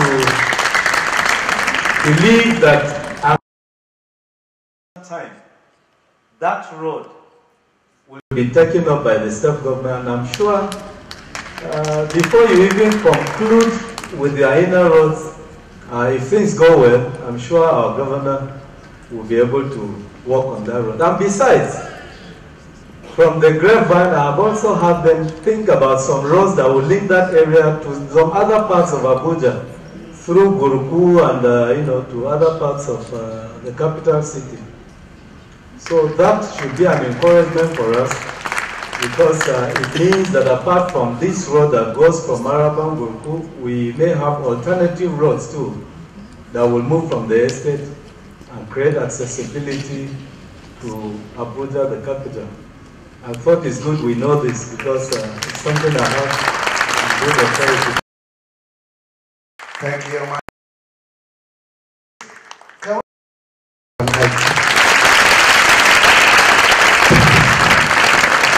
It's always good to know what you are into. The man has given us an in-depth analysis of what this smart city will look like. Even if I have no plan to live there before, with what I have heard, keep 4 for me. 1 for me, 1 for my wife, 1 for my daughter, and 1 for my mother. You want to see when people start thinking ahead. It helps you in life. See the way they are planning the city. Look around Nigeria. Is there any city that, in fact, there resemblance like that? Go see. You know the Ibara? In my language, Ibara. So later on, we're going to take some questions from you, so that you can ask more in-depth questions. The engineering team that are here, everybody is here to answer your question. But let us, at least before we start taking those questions, let it not be that we are just talking. Let us also hear from the landlord, Gogo, the owner of the land, the people that are giving us this land. Because they need to come and certify. Yes, the paramount ruler, the SO of Karo, had already told us that yes, he's away, even now informing us that even the roads are getting set, that the governor is going to work on the road. But now we want him to come and speak to us. And sir, please, I know English is your handwork, but for the benefit of some of our listeners who are told now, who might not understand all the BB grammar we are blowing here, Please, sir, Your Highness, I beg you speak in Hausa. Okay? So that our people will know this one. Ladies and gentlemen, please permit me as I welcome His Royal Majesty, the Serikin Guruko. Yes, sir.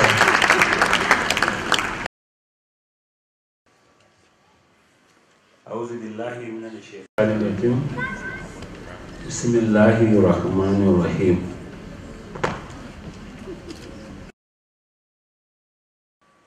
His Royal Highness, the President, our President, Karo Traditional Council, Ordinary President Ahmad Isa, members of the High Table, I want to seek for permission to stand on the concrete protocol already established by His Royal Highness Esukaro. And again, maybe to answer the call by our smart MC.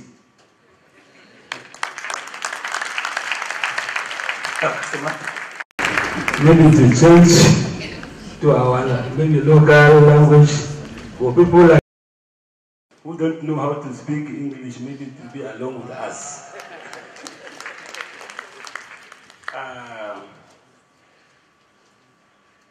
Ina godiya gare mu duka. Bisa al'ada namu na sarakuna idan muna wurin taro ko ina ne shugabanmu shine yakan yi jawabi, kuma shugabanmu Allah ya sai nan shine mai martaba ya Esukaro, ya kuma yayi jawabi masu gamsarwa.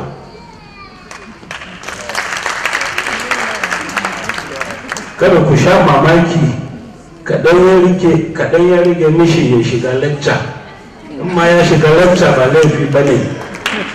Ai da ma shi babban senior lecturer yana Ahmadu Bello University, kamar yau zai tuna da yadda yake da nan na gani Allah sai ya keta. To don haka ba ni da wani abin da zan ce a yanzu nan fiye da abin da shi zuwa hanyar Esukaro ya faɗa. Komai da ya kamata ni in faɗa ya riga ya faɗa, kuma kamar yadda na faɗa bisa al'ada komai namu haka muke tafiyar da shi. Sai dai in ƙara tabbatar da mu cewa traditional institution wato masarautarmu muna tare da ku dare rana safe yamma kowane lokaci.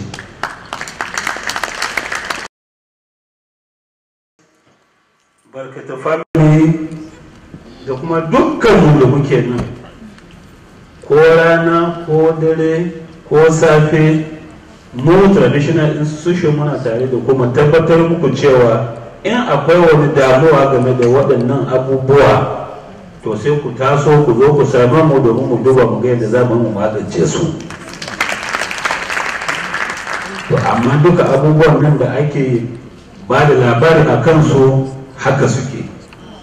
A kare local government ne a yankin masarautar gurku ne, kuma ne sarkin gurku da kai ina nan a nan, shi kuma shugaban majalisar sarakunan na karɓar hukumar karona mu shi ma yana nan a nan, hakimanmu da dakatanmu suna nan a nan. In dai ana son a ce wani abu ne game da maganan administration na kasa, ina ganin duka mun form composition muna nan a nan. To saboda haka sai dai in ce fata na a fara lafiya, a yi lafiya, a kuma gama lafiya.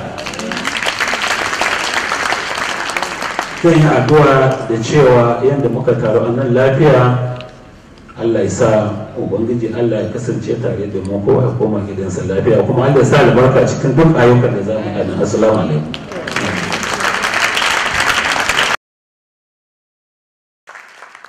For the benefit of those of you that did not understand what he said, very simple. He has given us assurance. And the assurance is simple that whatever the Etsu Karo, that is His Royal Highness that spoke earlier said, he is concurring to all of them. And he has added that peradventure, even though it might not happen, but peradventure there is any reason for them to step in for any matter whatsoever, that they are the old traditional council. I've never seen this kind of thing before. Don't be one person, no. The whole traditional council. Where the Karo Kingdom? They're on our side. Okay. Don't you remember to slap person? The person better slap. When you want to talk, I don't go, Your Majesty. But the truth is that this is the best thing that can happen to you when the owners of the land will come out and say, look, we're in total support of this. Go ahead and do whatever needs to be done. As far as like His Majesty said, it is to the benefit of humanity and to the glory of God. It is carried. Thank you very much, sir. Okay, distinguished guests, ladies and gentlemen. Now, before we go to the raffle draws, Ghana, some of you are already they calculate. Chai, in my balance. They don't pay finish because it's now. So I pay 5 million, they give me back 1 million. Hey! See collection. So I know some of you are already pinching for it, but first, we need to allay plenty fears. So any question that you have concerning what we are here for, concerning this smart city, you have the opportunity now to ask that question. No holds barred. Ask the question as it is in your heart, so that we can give you an honest answer that you will take back with you. Because this is where MLM they start. Because word of mouth, as your own work, you go tell somebody and say, they don't tell you, because I like one thing about them. They said that they are going to show you milestone by milestone. As they are doing, they will call you, give you situational report, tell you what we have done. If you say a lie, they say, come and see. Let me say, we'll tell you for paper here, not digital. Come. Live. See, we have done the road to this point, to this point. We have done the electricity, everything. And come, what do you call that thing? Say, waiting farm. Solar farm. Chai! So the city could supply itself light. Then you get that if you produce the light to sell to others. Chai! I need to be in this smart city. If they are not subscribed, they are waiting to they are just waiting for your own self. Better subscribe today. And the most important thing, the money they take work, infrastructure money, all the are very important. So let's start taking the question. Deko, can you make another microphone available for us, please?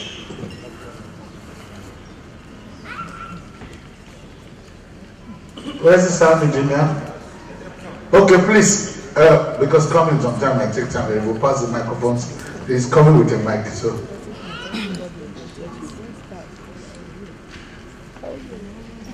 Yeah, we need pen and paper so that the engineers and others can just. I think I have a pen here. Okay. Okay, please come forward because also we have the live radio microphone here, so people at home too can hear you. So please, if you're raising your hand, just step out as quickly as possible. Step out. We'll just take few, not as much as possible. Please, when you come in here, you state your name, and then you just ask your question. If you're a subscriber, tell us you're one. If you're yet to subscribe, tell us you're yet to subscribe. But please, the question should not take more than a minute. Can we do that, please? Thank you. Please step up. One after the other, please. Your name? Good afternoon. Okay. Good afternoon, members. My name is Henry Joko. My question is simple. I had the consultant say that he initially mentioned infrastructure. To be candid, during the time these things were being advertised, I did not hear of infrastructure from him. Though I like his auditory prowess, it's too convincing. That was part of the thing that made me go there. But I'm not against infrastructure. But considering a civil servant like me who takes 18,000 naira every month as a minimum wage, and the infrastructure of Elon is being mentioned now, how do I handle it? That's what I want to ask. Because I don't want to sell it. That is the thing. So please, I'm praying that this incentive levy be kept open. Don't give time limit for it, because no civil servant might not meet up. Thank you. I like to see the talk. He mentioned that he's making 18,000 naira minimum wage. He may tell us the level we do. People they forget say the 18,000 at level 1. When the level day, level 14 step something, we know how much it turn to. Who they rush my neck? Okay, the way the man come and say, one color my life. No, we'll take some. We can't just deal with it one by one. We'll deal with it one. We'll not come out here today. So we'll take like 3, 4, or 5, then you respond to it. But if they have asked what you want to ask, please, kindly take your seat. Even now for the infrastructure levy, nobody again. We don't take one question, I cover all. Please, sir.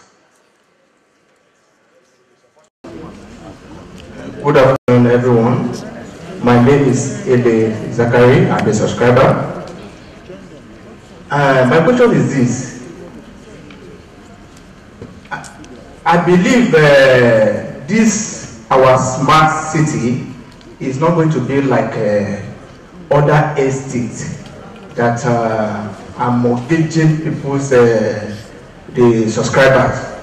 What I mean is that there are some estates that you will, after you subscribe, pay the infrastructure, pay every other thing, then every year they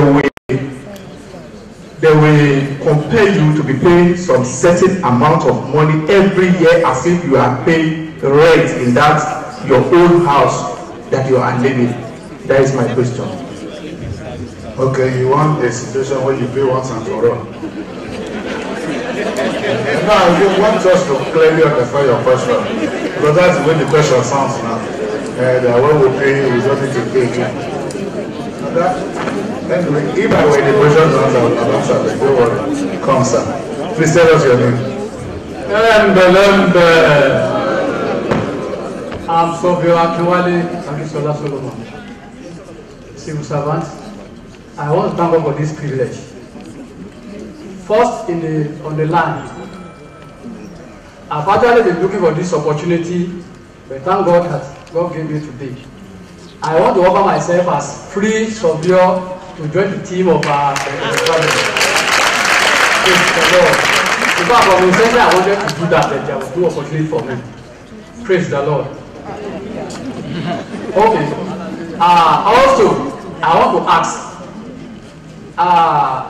Because I made mention of if along the line as a subscriber you want to back out and want to refund, you say you are going to deduct some money. I want to ask this question: if this one is not the peculiar family certain services now, but if a private developer defaulted, what happened? Do that private developer still have right, if I ask for my refund, to deduct all those money? Does he have the right?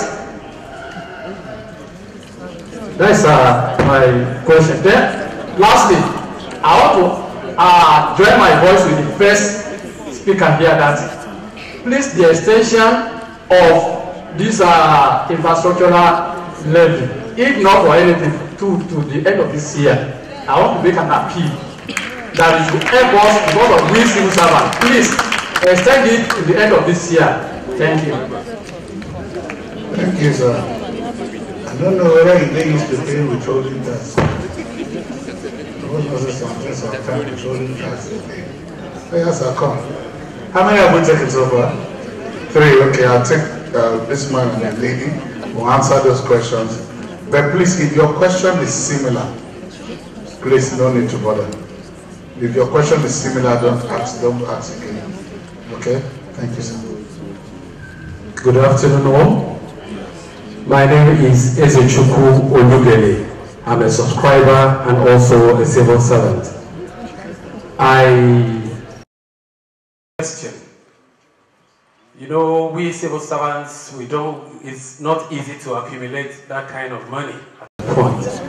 I don't know if you can help us bring about a system whereby maybe we will fill some forms and you liaise with National Housing Fund, from which each month they deduct money from us. It's very difficult for us to get across to them, but if we can forge a force and then go to them and they give us some loans, it will be easier for each and every one of us.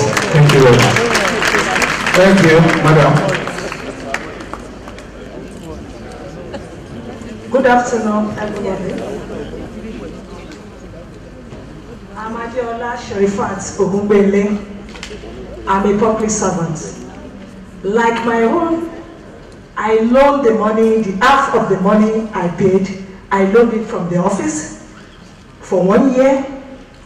I decided to do contribution that in end of this March, I'll pay 550. Then in June, I'll pay the rest of the money.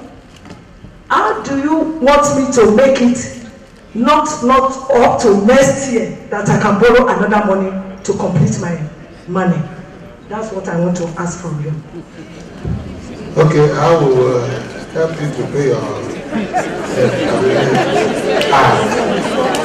Well, that's a question. If you ask the question, you look careful and we will see how we answer it. Don't worry, we will find a way. Okay, wait. Please, the questions now we need to answer the first one. The first question was from Mr. Erin Joku. He said, I should go to the, okay. Sorry, I have to come to our human rights. So I will read, Consultant Ike will answer.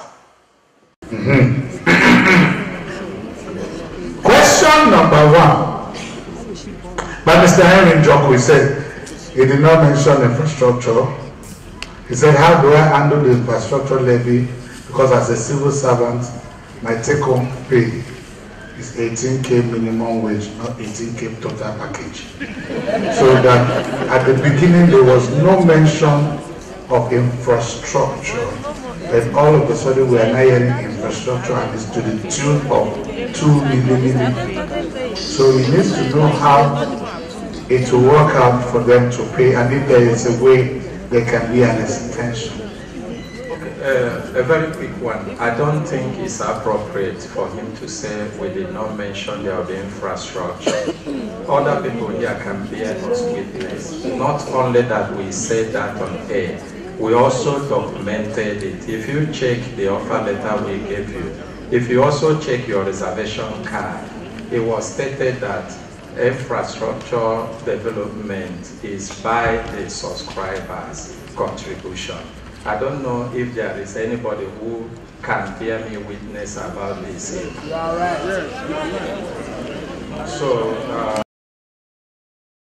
So Barrister, that nullifies the first question.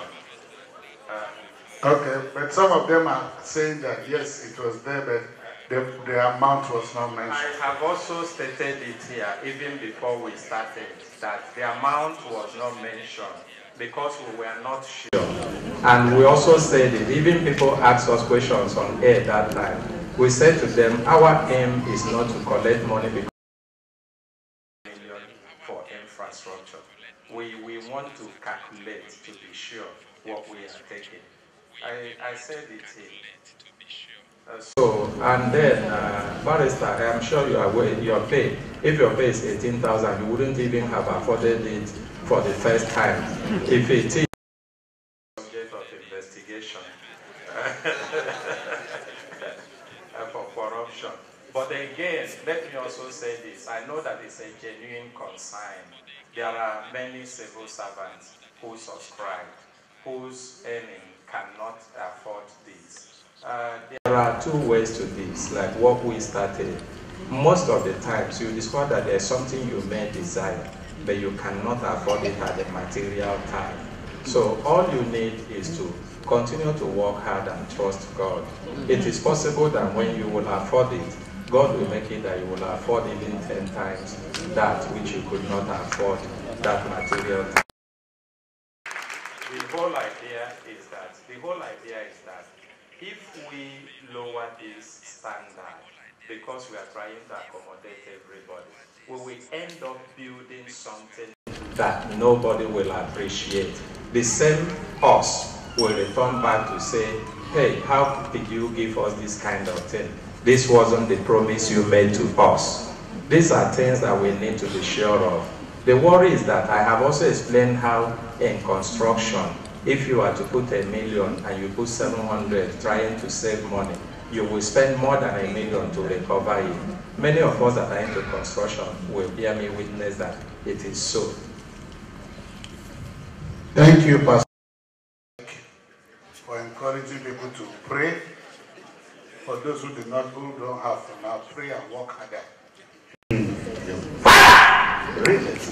But while we're waiting for that fire, Elisagari said, I hope Smart City will not mortgage people. That is, there won't be all those annual levy every year. Because I used to live in one estate. Every year, there's a money we pay that covers security, cleaning, everything. In Smart City, are we going to have the same levy? That's what Zachary is asking. Zachary, we appreciate your concern in this, and I also believe it's a genuine concern because we are seeing this in most of the estates. But they said from the smell of the gas where they come out from the exhaust pipe, you will know how the other solid one they test. At least, when I don't take and see, say, we have many opportunities to make money from you that you wouldn't even complain, but we didn't make it. We have told you how we could have sold form. There is no way if we want to sell form and then you were to buy the form for you to subscribe, you won't buy it. It is money. We looked at it, we ignored it. We have talked about even arranging mortgage. We have talked about even building. So I think by this time you should have been able to use this to say, hey, even if there will be bills to pay, it cannot be like where these people are trying to take advantage of us. Now, why I'm saying that is this. If you live in an estate and there is no organization, we've talked about services, and the services are not delivered, you cannot enjoy the estate.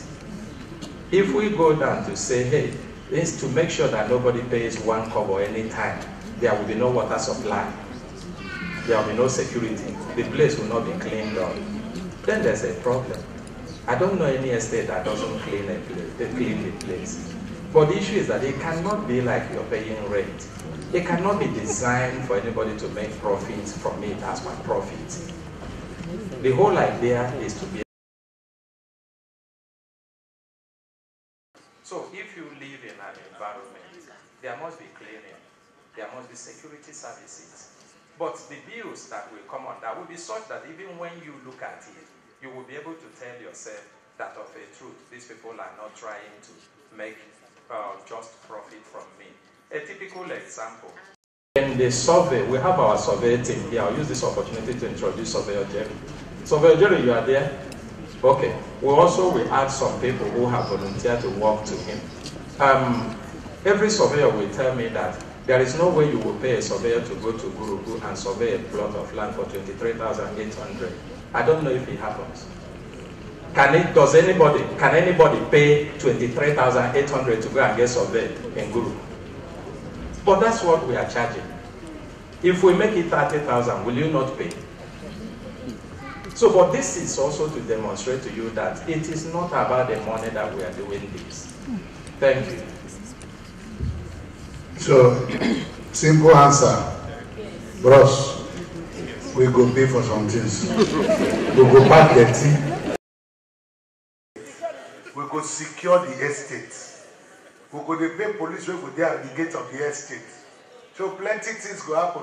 The only difference we say, we don't go charge you like others. They charge you, we tertiary. Yeah? And Oga Surveyor, we say you want to become our surveyor for free. Thank you very much, sir.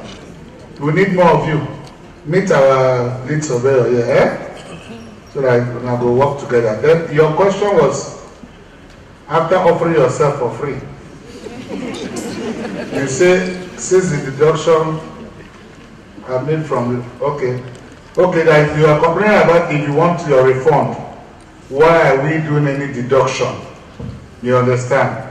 That it shouldn't happen. That after all, you feel that the developers are those that defaulted. Let me wait till you talk. You do wait, man. Can I echo what I said from here?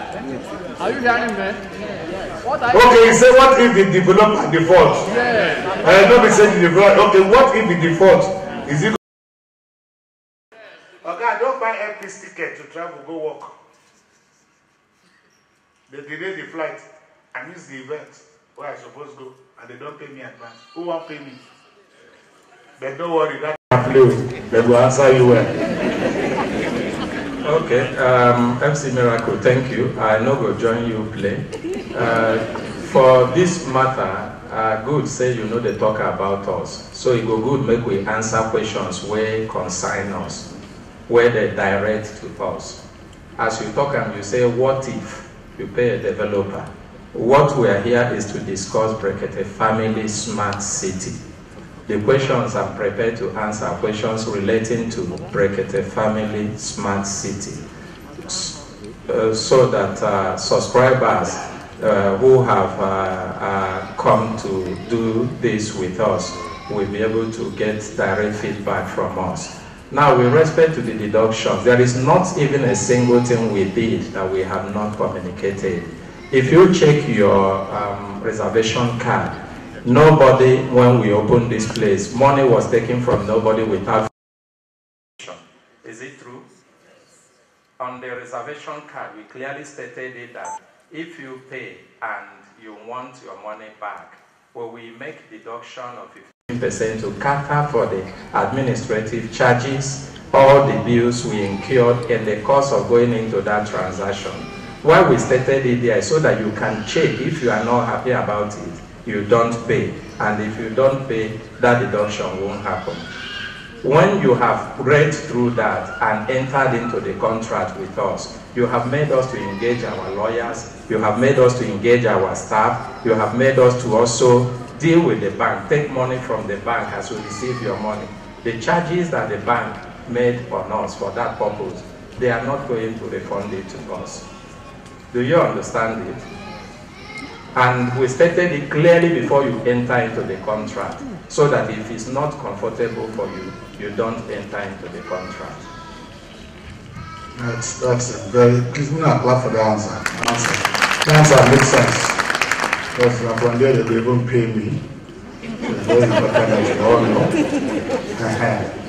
Alright, this other person asks that, is there any way, because of the connection and the contact that the Brekete family has, is there any way, because they are civil servants, and sometimes having the kind of money we need to pay for the infrastructural development and all that might cost them more? Is there any way that we can liaise with the National Housing Fund to enable them to deal with this?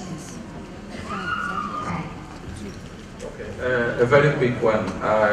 My ordinary president just told me that there is need for us to round up quickly.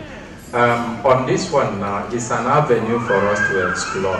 We have thought about it, but the challenge is that every project has a stage. The stage where we are now is infrastructure development.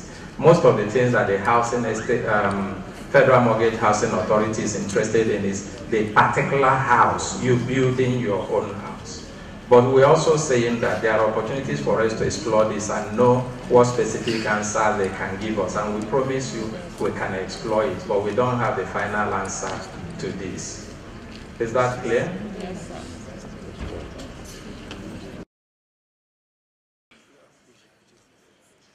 Okay, for the rest of you, I think because we have just 15 minutes more. No, what we'll do now, write your question now. Give them to us. We'll answer your question on air. On live radio, we'll read your question with your name and we'll answer it. Please write it down for us. Please, so that we can. But we'll take the last question here was the woman that took loan for her subscription.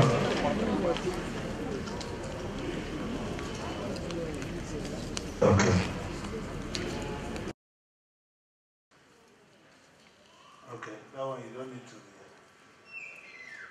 be. Please, any other issues that you have, maybe pertaining to your location, pertaining to any of the issues, see any of the team leads. We have been flashing their pictures here, so we can do that. So now, madam, for you that collected loan, oh yeah, answer the loan woman. Does she want me to pay back or what? She said she took loans for subscription and she needs time the next year to enable her pay. Okay. If we tell you we don't understand that things are tough and not everybody has the money to pay immediately, we will be lying to you. We appreciate what every one of us is going through. We know that with pains you are making sacrifices to secure this for your family or for yourself. But the challenge is this. If we don't have standards and timelines, we can be in this development for the next 10 years. And I am not sure it's what any of us want. Are we together? Yes. Those of you who have even made sacrifices to pay now, it is because you made payment that we are able to start. If we had left it as an endless thing, we will still not be able to start what we are starting today. And I am also sure that even those of us asking for more time will be the very first to also complain. So while we understand that things are tough, not everybody, every finger is equal. We will appeal to you to make sacrifice within the limit of your powers. If you cannot, then you will know that you have tried and you cannot. But you also must have it at the back of your mind that it is your sacrifice that is making us to move forward. And this is the essence of bringing you in here today.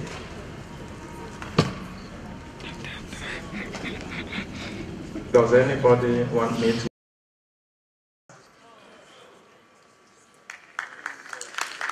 So can we please clap for those who have been able to make sacrifice, including the woman that borrowed? Because she could not have borrowed if she had not had faith in what we are doing. Thank you very much. Okay. Mommy?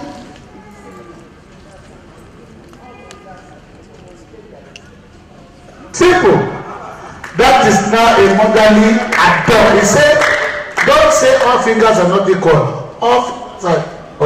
You only depend on the role that finger is playing. So please, now I'm going here. We want to start the raffle draw. We are doing this now. The box is empty, as you can see. And the envelope I have in my hand is category 1, residential, full payment, 4 bedroom. So now I will show you as I carry up.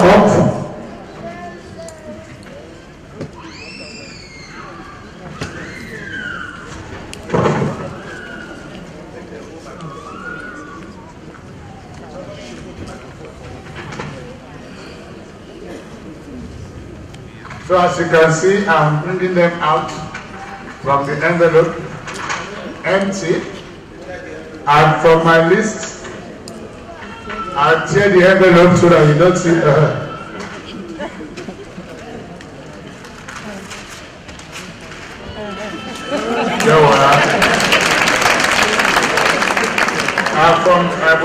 we have 18 of them here, and we have 18 tickets here. So we're going to just pick up the winners.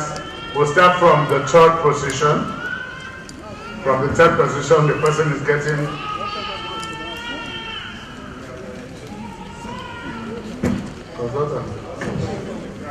so, but okay, it's just one person that you pick, and for the full payment for 4 bedroom, the person will go with 1 million naira check.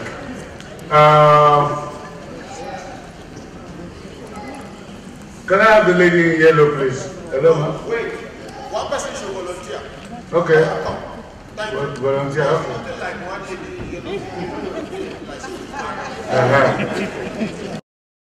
You don't count it yet. Oh, yeah. Show them your hand, show them your hand, show them your hand. Oh, yeah. Dip your hand. Roll up. Take only one. Give me. And the winner is Air Commodore Olaliko Gilawal, retired.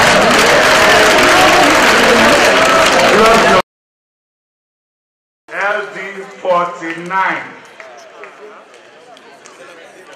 Sir, you have won 1 million naira.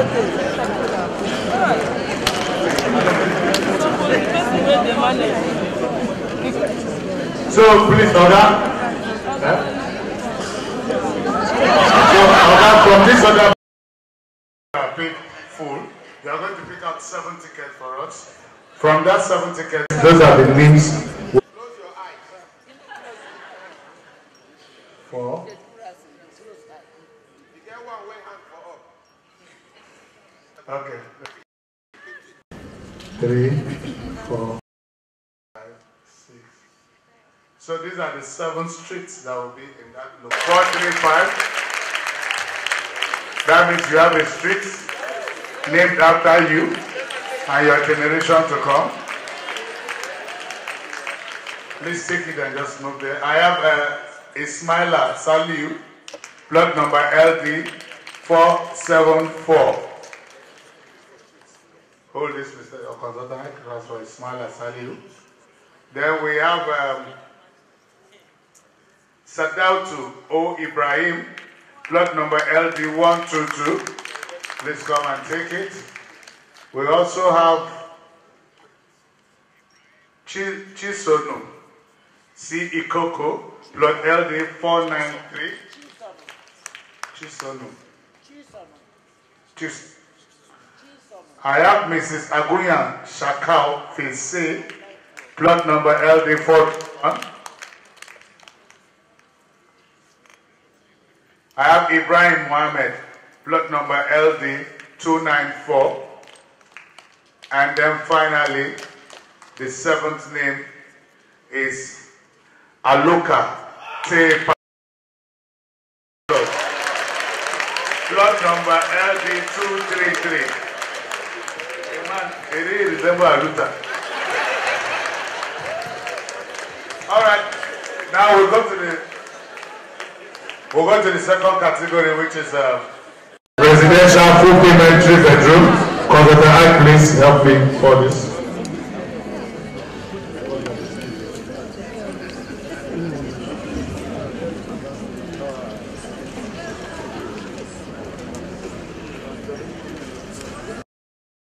Okay, you know, say even that name better pass to collect money, sir. For the rest of your life, your generation will know. This one now is for the 3 bedroom full payment, where the winner will get a cash prize of 700,000 naira.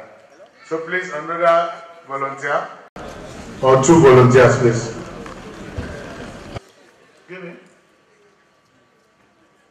The winner of the cash prize, 700,000, is a plot number MD 1248 Aminu Sidi Garumbaba. So that's the winner. If he's listening to us. Then how many we have now for this category for the streets? 6. So madam, pick 6. Pick 2, the other person pick 2. Pick 2, thank you. Madam, pick 2. Let me have the two. So for the street names in this area, we have Umar S. Abubakar. We have Ale Donowa. Ale Donowawe, Mary A. plot MD 192. She's here, she's coming. Madam Mary.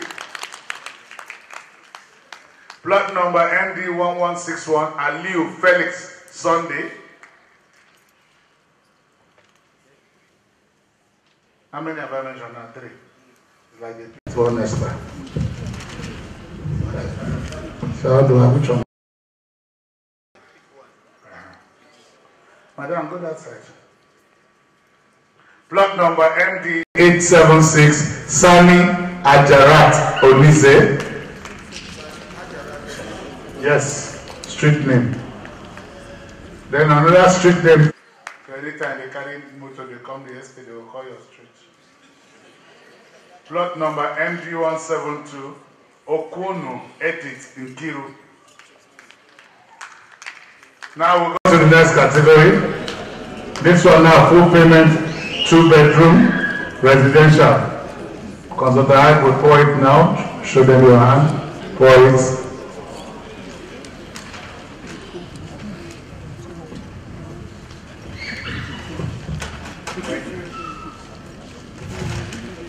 We've turned the paper around, this is done. Volunteers, please, volunteers. We want 1 person and 5 people. And 2 other people to pick. Okay, thank you, thank you. So you can pick the winner. The winner in this category will go with 500,000 naira. Please let me have it. 2-bedroom, please. The winner of the credit note of 500,000 is plot HD 802 Ogone Global Services Limited. Okay, so okay, sir, pick 1, 2. Okay, yeah, 5. Sir, pick 2. Yeah, pick 2. Last card. Now for the streets that will be going to this residential area of 2-bedroom flats. Plot number HD 909 Adebayo Kolawole.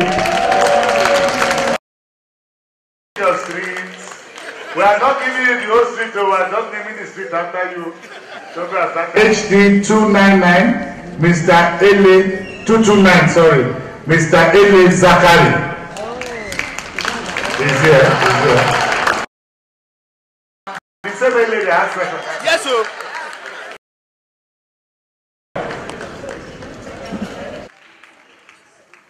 Number 4, plot number HD 986 Aneke Victoria Sambo.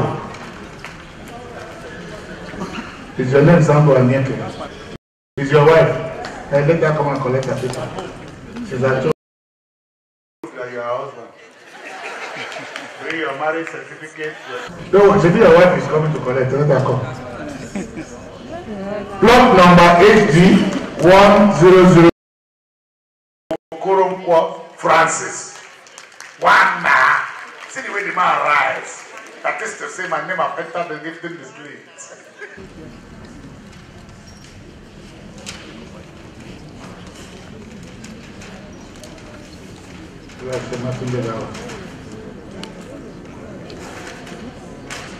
Only 4 people.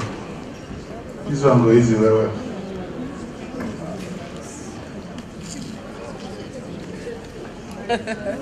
Volunteer. One volunteer.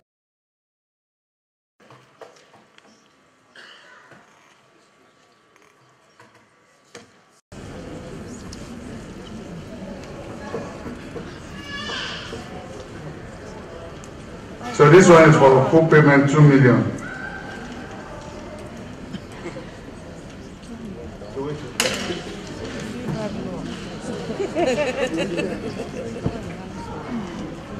This man did not have the resist to come down.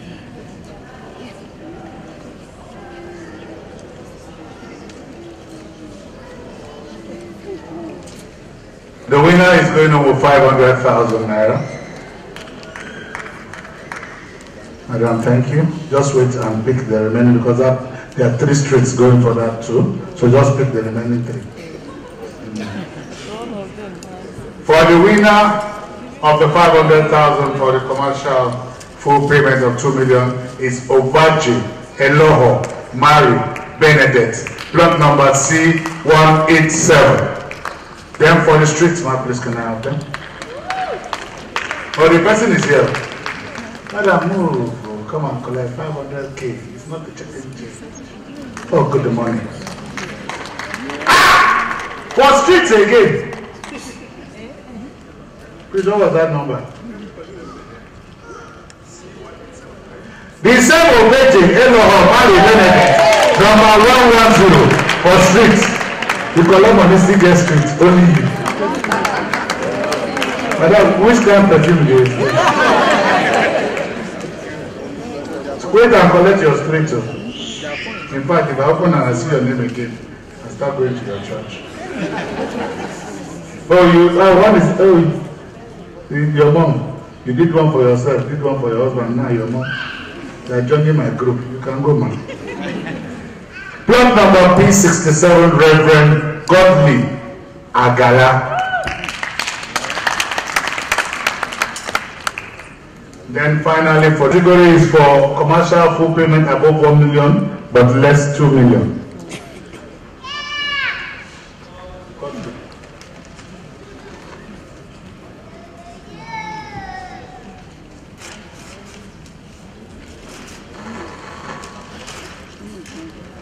This one now, we're now little people. I want to name 3 streets. For streets. 1 street. Okay. Alright, so very quickly, that's all. We'll just call one volunteer to pick up that.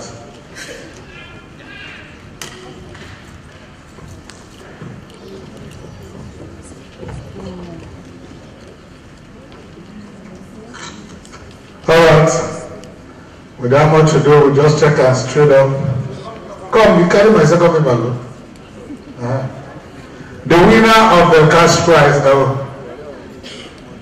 is of 300,000. Nkwacha Elizabeth, plot number C13/6. Then for the street, plot number C13/4, Aishatu Ali. Then category 1, commercial full payment up to 500K, but less 1 million. Now we're taking that the winner of this now will go home with a cash prize of 200,000. Then the category for the street will name 4 streets after the people. Volunteers, please. I just need 2 or 3 volunteers. Volunteers, feel free. Now volunteer.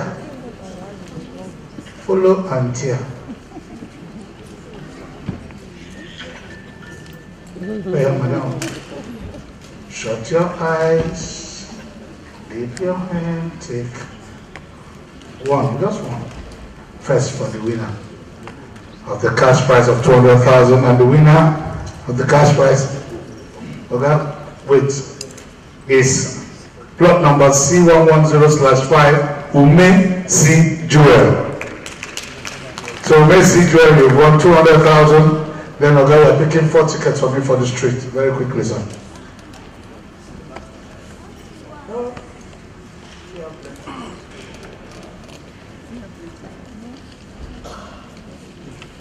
Sir.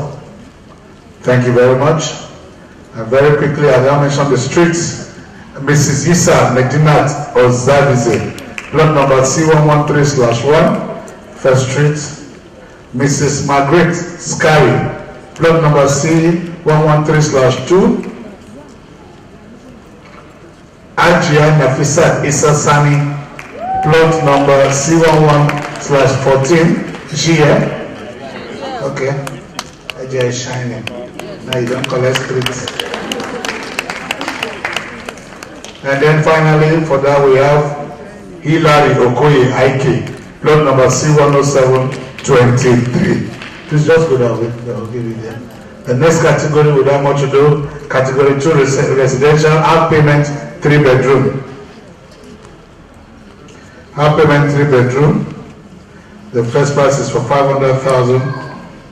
That's the only price. Then for the street, we have 3 streets.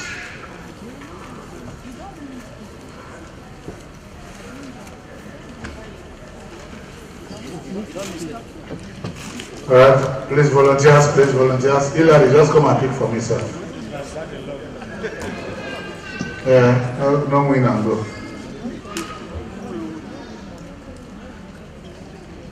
Thank you for the 3-bedroom flat. For bungalow, 3-bedroom bungalow category. This the winner of the 500,000 credit notes is Ajia Nefisat Isasani, plot number MD703. That's why it's good to invest plenty. So put your seed everywhere. Seed. The street name in Ogapic 3.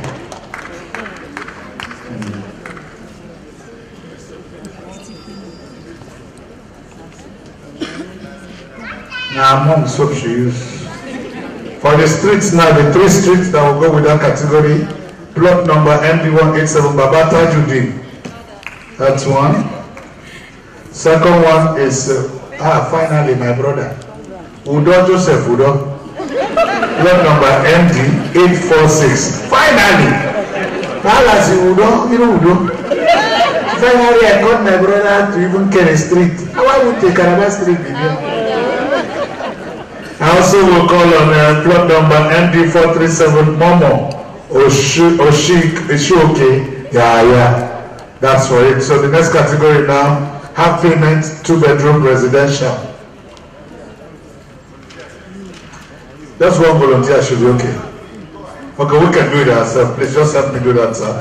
Half payment, the credit note is 300,000. Thank you, sir. The winner is Justina Mwachi Oba, plot number HD62. Praise hallelujah, Madam testimony next Sunday. Okay, just the street na 3, but you know the 3, bring the 2 when they get. Madam, go there, don't mean they give. Me not to announce.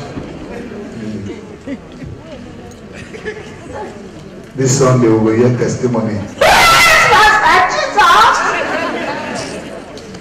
For the street, Telma Ngozi Onyekwere, plot number 8209. Now Telma na woman name, why na man man there is it? Now she dey follow you for battle. Well done. Plot number HD155 Ogunbenle Adeola Sherifat. Finally, see you will go borrow. You don't get streets. You borrow and go to streets. Now, I'm going to come to the what they put up for. Wait first. I go tell you. See, don't come up with paper for all. For the most purpose of this thing. Category number 3, residential, quarter payment, 4-bedroom. Quarter payment, 4-bedroom. The winner goes up with 400,000 credit notes. And that winner is none other than Mrs. Ngozi Chomandike, plot number LD427.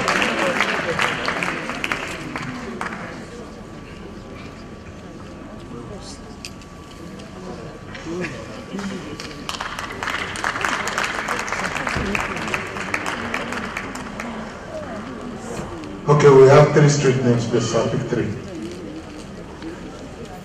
Madam, go that side. The credit notes don't come your side. For the street, this one is Sunday Baba, plot number LD286. You have a street named after you. and note it is for eternity. Mohammed K.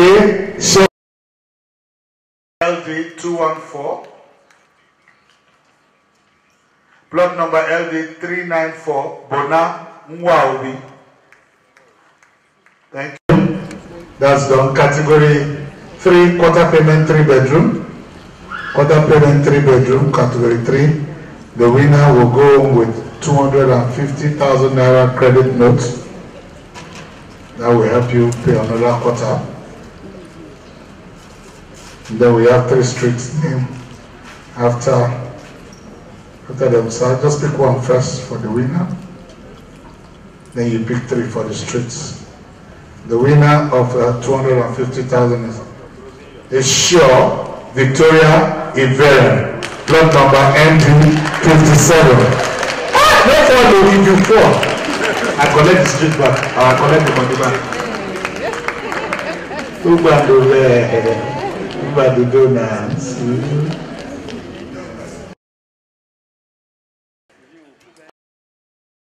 Plot number, I like this one. The man not just, the wife no agree. Hold on. If your name is there, my name must be there. Plot number MD 1252. Mr. and Mrs. Wariebi Wilfred Bologi. That is our name must be. The first street, how they will name that street? Mr. and Mrs. Okay. Another again. Mr. and Mrs. Ake Oban, plot number MD 20. If a people just call that street, okay, madam. Plot number MD 571, Caroline N. Osebe Adebaki. Madam, we have named a street after your Shija. Category 3, quarter payment, 2 bedroom. The winner of that category goes over 150,000 naira credit notes. And then we're also naming 3 streets. 3 streets, but first give me one for the winner of 150. Thank you, sir.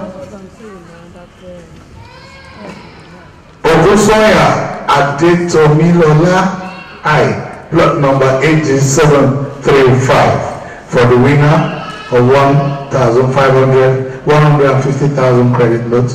And then for the streets, we have 3 streets to be named after the members of family. The first one is Adiza Itoro, plot number AD 218. Come and connect your street, Adiza. The second one is Zara Kamfut Sanda. And that was the person I called to come and pick that time. Plot number HD 480.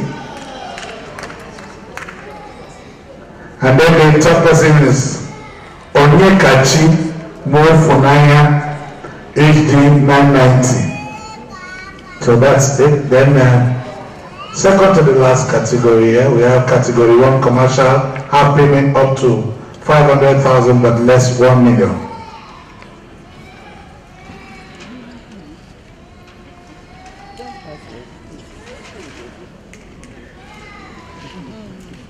Thank you, ma'am, for volunteering. We thank you.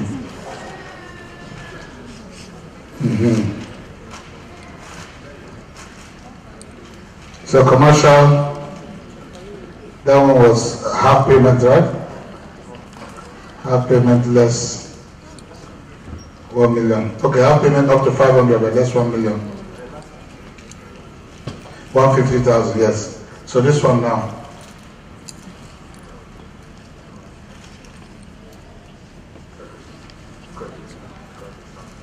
Okay, for the half payment 500 but less than 1 million, the winner will get 200,000 naira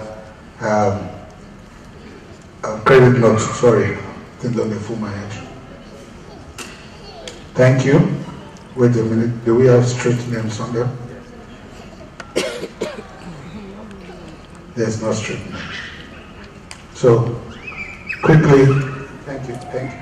Thank you, Honorary President. You are really a man of the people. Let me drink small.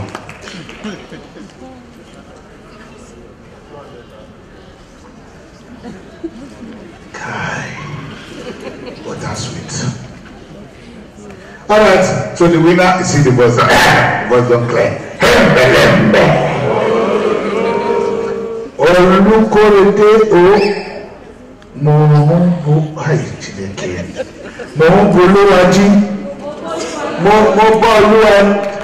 Olúwají as far as you follow God, stand up, carry go. Olukorede o C124. Thank you, madam. The price is 200,000 credit notes.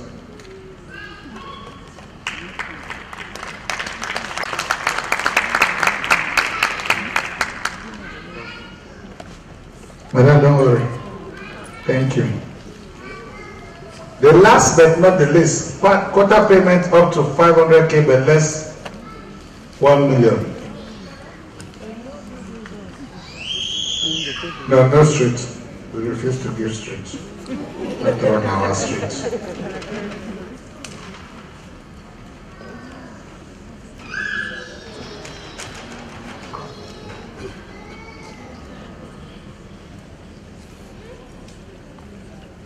So this is the last but not the least.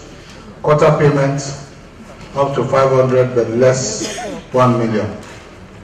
No streets given to those ones. Taking those streets to myself. One volunteer, come and pick one winner. This fine girl, pick. You have been coming here since. Pick something. Thank you. Ladies and gentlemen, and the last winner for this raffle draw for today is none other than Daniel Luca Zebai, plot number C7/5. Now Daniel, I call you. I know call Daniela. Hey, so your son has gotten. So, madam, your son has gotten a payment of credit.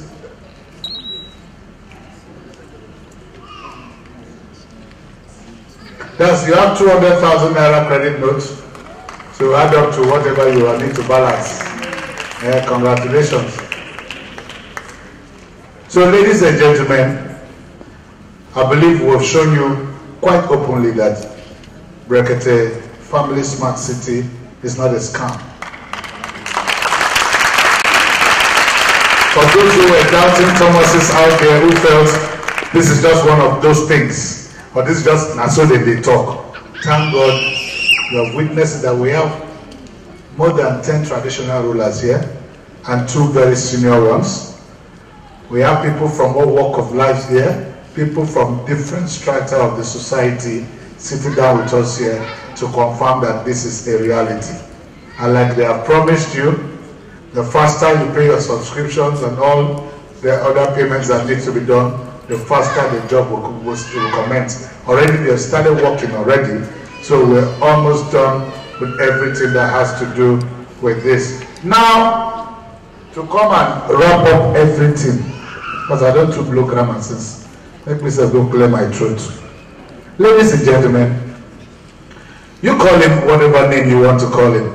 Some will say he's harsh.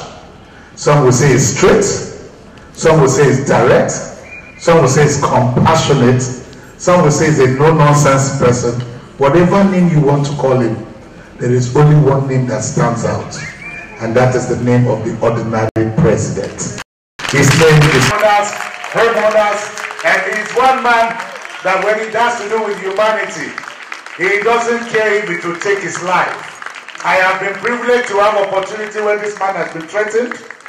He has been shot at. I do a lot of things, but he still say, even from hospital bed, I will still talk for my people until the day I die. Ladies and gentlemen, I present to you Dr. Ahmed.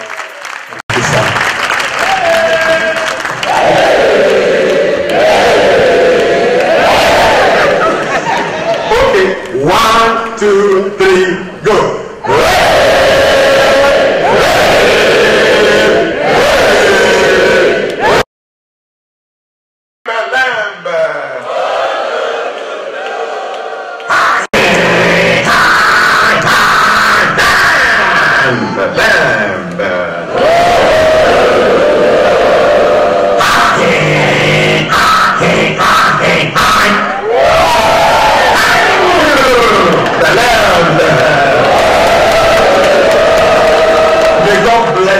of una. May God bless all of us. For the men where they here, may you. For the women where they here, may your husband never get power to your community. My brothers, my sister, I'm not going to sit down and beg. I'm going to clap on ourselves. The thing is, anything we get beginning for life, they get end, including the life itself. Now, for this thing what we do, in the history of Nigeria, I don't talk of any other country, no real estate developer, nobody has ever done what we have just done on live radio and all the social media platforms. If you know any, let me know. Most of the people who even win things here, they're not even there. Now for radio, then they hear and they jubilate. Now so we they do and transparently. Anything we God don't endorse, any other human being we try to attack that thing, fit down, we go and tell him burial. Amen. Now, other estate developers now today they don't get expo, they will begin repackage waiting that they do because we don't give them free consultancy on air. But the most important thing is say, may God give you idea.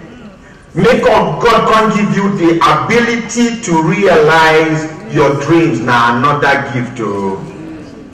Now let I tell you now something. God will bring us together, not do mistake. He has a purpose for that.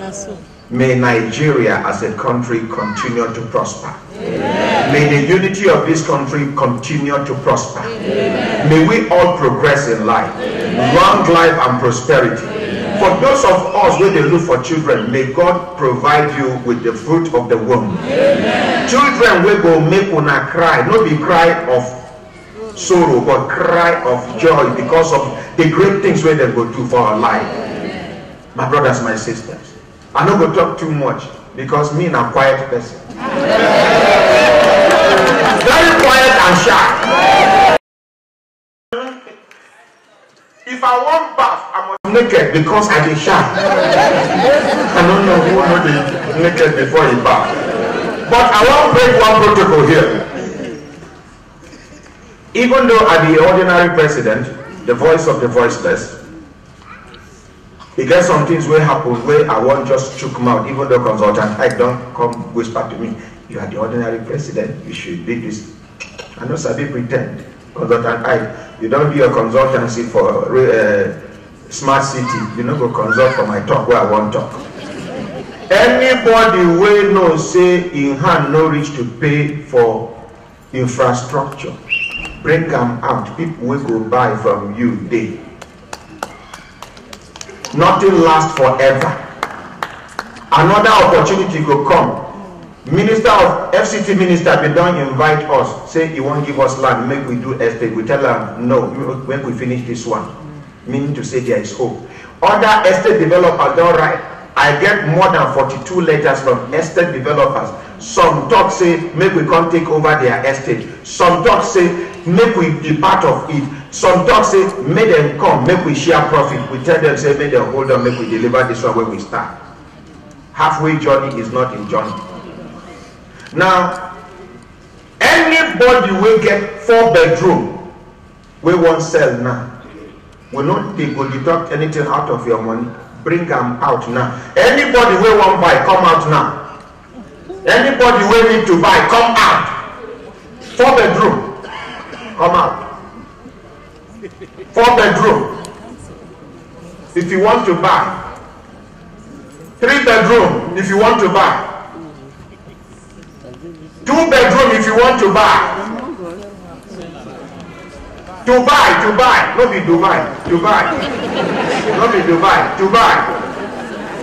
Now, these people were there here. Even my auntie is taking her time majestically. Make una approve. Auntie. Now, these now people where they ready with their cash and they are ready to pay infrastructure 100%. If you get to sell, we go bring the two of una together. Una go negotiate. Una go bargain. You pay the person go with under our supervision, our lawyer dey here, una go do sales agreement, change of ownership. We take our small commission. The person na him go pay infrastructure. For a person where they talk say make them keep am till 1 year. The same people when they praise us today, if they still linger for 1 year, now them go dey insult us for back. When will this thing end? When will this thing end? Our own be say, like the other one we talk about federal mortgage. This I didn't know the federal mortgage they call them. Yeah? Federal housing, national housing fund. Most of the people where they don't deduct their money for many years, they never see cover. See. Sit back. I don't know whether I understand. So if you need to recover your money from National Housing Fund, write application to them. Tell them you want to withdraw your money. If they refuse to give you, bring your letter of complaint to the ordinary president. I will recover your money for you. But the family will not interface between you and your FHA. Who is going to guarantee that? When they deduct from your hard-earned salaries, must be ready to give you back your money when you need your money. The federal government should make that provision. If they refuse to give you back your money, write a letter, address it to the ordinary president. Ordinary Dr. Ahmed is a voice of the voiceless, president and founder of Brekete family. Go to Maitama headquarters, be post an affidavit, just 500 naira. Bring your complaint. I'll follow it up and fight federal government until they give you back your money. It is your sweat. The federal government did not dash you cover. It is your sweat as a civil servant, and they have been removing this money. Where have they been keeping this money? How much interest has your money generated? Somebody should talk to you and tell you, because it is your right for you to know. God bless you, sir. So nobody should take you for granted as a civil servant. It is your sweat. Government is not dashing you cover. So people who are ready to buy, they here. If you want sell, just meet them for corridor. Barrister Ugo, be on standby. You stay in the middle. This person wants sell, this person wants buy. You change of ownership, waiting with transfer of ownership, waiting, do the agreement. These people are ready to buy and they are ready to pay for the infrastructure. We are not waiting for 1 year to complete our project. We want to make serious progress. And waiting make we not take loan from the bank now because of the interest within the charges. If you say we make even 1 million naira from each house, we suppose minimum of 1 million naira to build house for you times 5,000. 1 million times 5,000. Now how much? 5 billion naira. Cool money. Nobody will complain. But we just say use that money, put them back for your project. Don't reach for you to buy block and cement and start your project. So what are we saying? If your hand no reach, leave am. Wait for another time. Be good as you make attempt. On behalf of everybody waiting here, when I wait, let us have both Muslim and closing prayers. Then we do national anthem and pack our kayak come off for NAF Conference Center. Now, make I tell you now. Refreshment day, when I will carry for hand. If you want chopper here, you chop. But make I tell you now, NAF Conference Center is one of the best venues for events in this town. CAC, no sweat. Standby generator. See everything where you need for this place. Make we appreciate NAF Conference Center. Money when we supposed to pay, then give us discount. Make we appreciate them for the discount when they give us. The two royal highnesses welcome, the Esukaru himself, His Royal Majesty. Wait up, say he wants to subscribe. Consultant I, as the president of the Brekete family. Consultant I, work with me, leave that lawyer. As the president of Brekete family, I am giving 4-bedroom duplex to His Royal Highness Esukaru.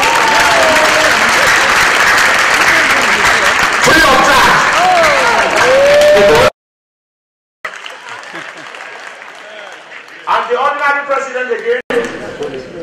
My landlord, my direct landlord, the Esu, the second Buruku, His Royal Highness, Zaki Maidunia, Hadari Saga Bank in Nakakeso, Kabariba Amaka window, put to me Adangari Sebango. I give up 4-bedroom, free of charge, not only infrastructure you will pay.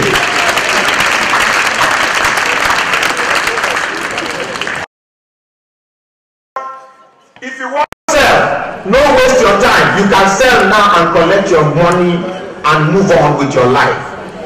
Thank you very much. We appreciate them. And for the MC, for a job well done, I'm going to dash you 20,000 naira. Let's appreciate you. I need volunteers for the Muslim and Christian prayers. For the Muslim prayers. MC, over to you. And I thank you so very much for believing in me and believing in what God is using me to do in extraordinary human beings' lives. Thank you so much. I remain the ordinary president. Ahmed Isa. God bless you. President, that is now my own life. No rich me they give me life. Now 20K you can't give me. For this thing where you talk, my mama, Chief Mrs. Felicia Sani, I give her 4-bedroom duplex. Let me clap for her. Mama, if my own, you carry me there, no mind. Mama, take my own. Mama, if my own, they won't give me, they give you so carry go, no problem. I don't say they will give me my own when I reach. But for the 20K, they don't collect them. That's your money. No, don't forget. All right, ladies and gentlemen, I hope we've had fun. And we had a great information. Our office has moved from Sheriff Plaza. We are no longer at Sheriff Plaza. The new address, if you look at the program you have with the brochure, just turn to the back of the brochure. That's why it's not good to throw away brochures. Turn to the back, you see our new address, Suite 303 MKK Plaza, plot 1086, Cadastral Zone. This is my glasses, we're not there. D18, Sector Center D of Ahmadu Bello Way, Gudu District, Abuja. The name of the plaza is MKK Plaza. That is just directly opposite Gudu Market. Behind it is that big Ajite Hotel. So you will know that area. Yes. Yes, that NNPC filling station, Ajite Hotel, just around there. Sorry, sir. The reason behind moving to that place is because the Sheriff Plaza's office is too small for us. This one, it did very big. As you they grow, they deal. Now so you go they change the size of your clothes. Not be say Sheriff Plaza pursue us. Now because we don't grow past Sheriff Plaza now. Thank you. Now three talk. The cloth will be the way before the way they wear now. So they grow the cloth, they expand. Alright, ladies and gentlemen, please can we have those that will pray for us? Okay, wait. Let's have the Christian prayer, then the Muslim prayers, and after that, we'll all be upstanding for the national anthem. My name is Ernest Ekweresian, popularly known as MC Miracle, and it has really been a privilege and an honor to be the MC of this event. So if you don't mind, please give me a round of applause, because I might not come out to the microphone again today. My number, look, I announced my number. Because I'm married to an Igbo woman, she said, darling, anywhere you go, make sure the business come out of it. Because no, my number is 080 36 791 666. Now I call them again.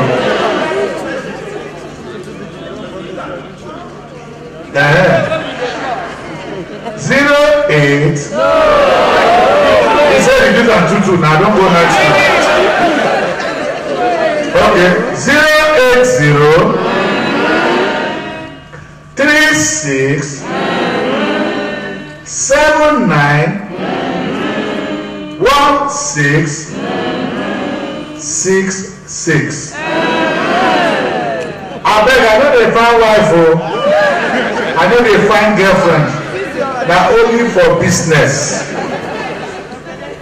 Then I beg you not forget saying that Human Rights Radio, you know, they listen to us so, and at the station where they talk about the life of the people, where they talk to the the voice of the voiceless, the only day with us, and when they speak, everybody listens. So for those of you listening at home, it's been a pleasure being on air with you. My name is Ernest here, popularly known as NC.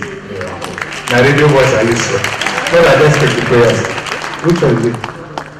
Before the prayer, yeah. Okay, the Senior Marketing Officer of Human Rights Radio. We named the Abu Chike Williams. It must be Igbo man. And marketing is involved. He won't give us some very quick information before we take the prayer. After that, national anthem, au revoir. Thank you, MC Miracle. Oh, already. People like so now they hungry. Okay, so quickly, for anybody interested in advertising on Human Rights Radio and television, so you can reach me at the stand for here, and I'll give you my phone numbers real quick: 08060897321. My name is Abu Chike Williams, Senior Marketing Officer for Human Rights Radio and TV. Waiting, we did try to explain to Unabi, say, as we do this program live from NAF Conference Center, so anywhere where you did for Nigeria, even if not for Creek, for Niger Delta, you get event, be it burial, be it naming ceremony, be it coronation, be it anything where you want, make we carry on all our social media platforms, including our apps and our Human Rights Radio. We don't expand now. Now we dey here, we dey build one in Port Harcourt, we dey build one for Ogun State, Mowe to be precise. We don't nearly complete one for Kaduna State now. So when we dey do one, we will give you live coverage all over the world. And we know they charge too much money. In fact, there is a relationship now between us and NAF Conference Center.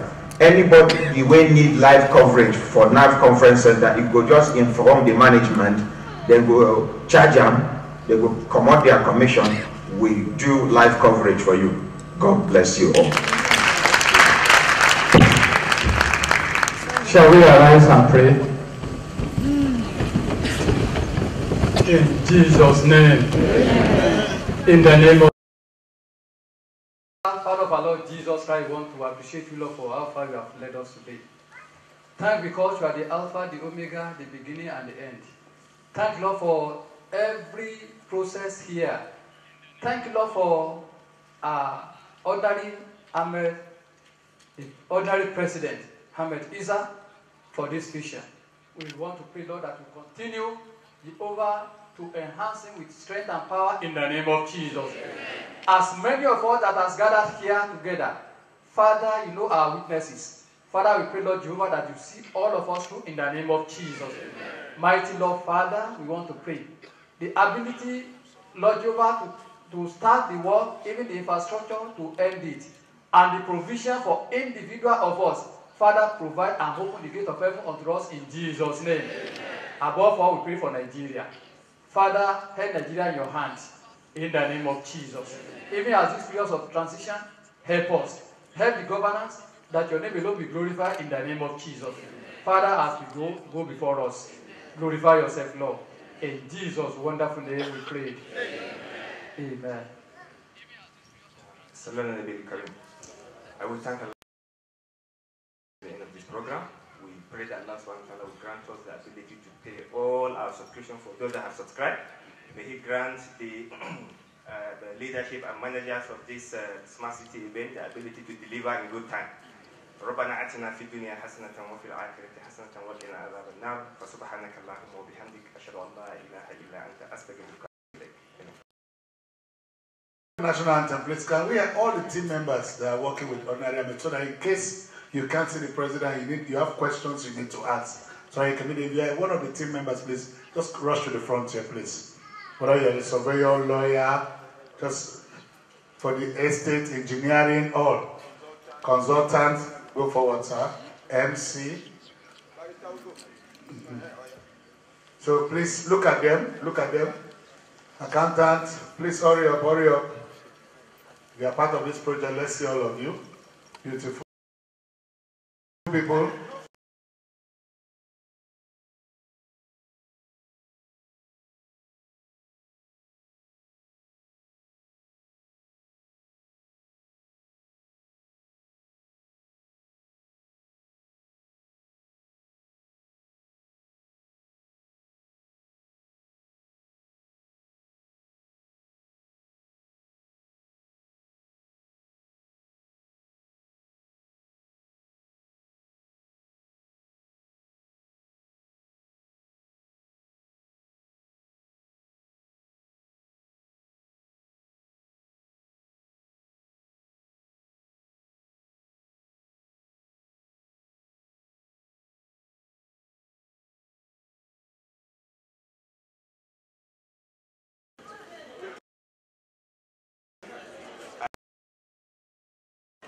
Driver.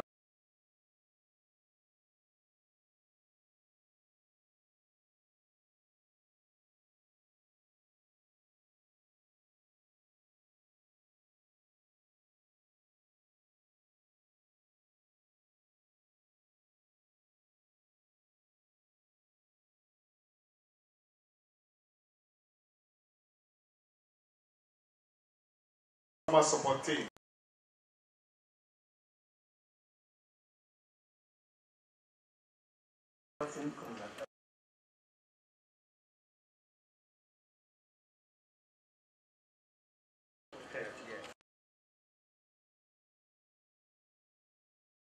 Representing Erica, Europe. Federal Jerry, Sovereignty. Haruna Daniel, Coalition Team. Ainobi Uki, Sovereignty. NS is here, MC. Ladies and gentlemen, the national anthem.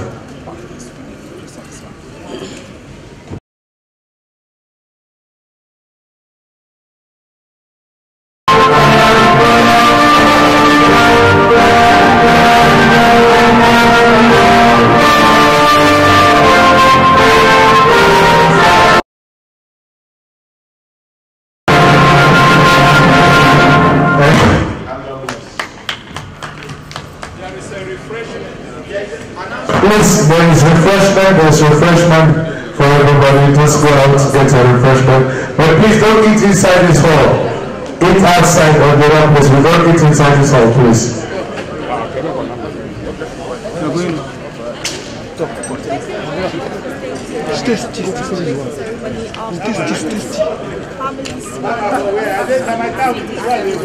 And this is how what we can take. But before we close, we want to talk to some of the subscribers that have subscribed to the Family Smart City project. And we have a mom here, she's one of the subscribers, and here she comes. Good day, ma'am. How are you? Let's get to it. I'm Victoria Shields. What do you think about this? Compared to other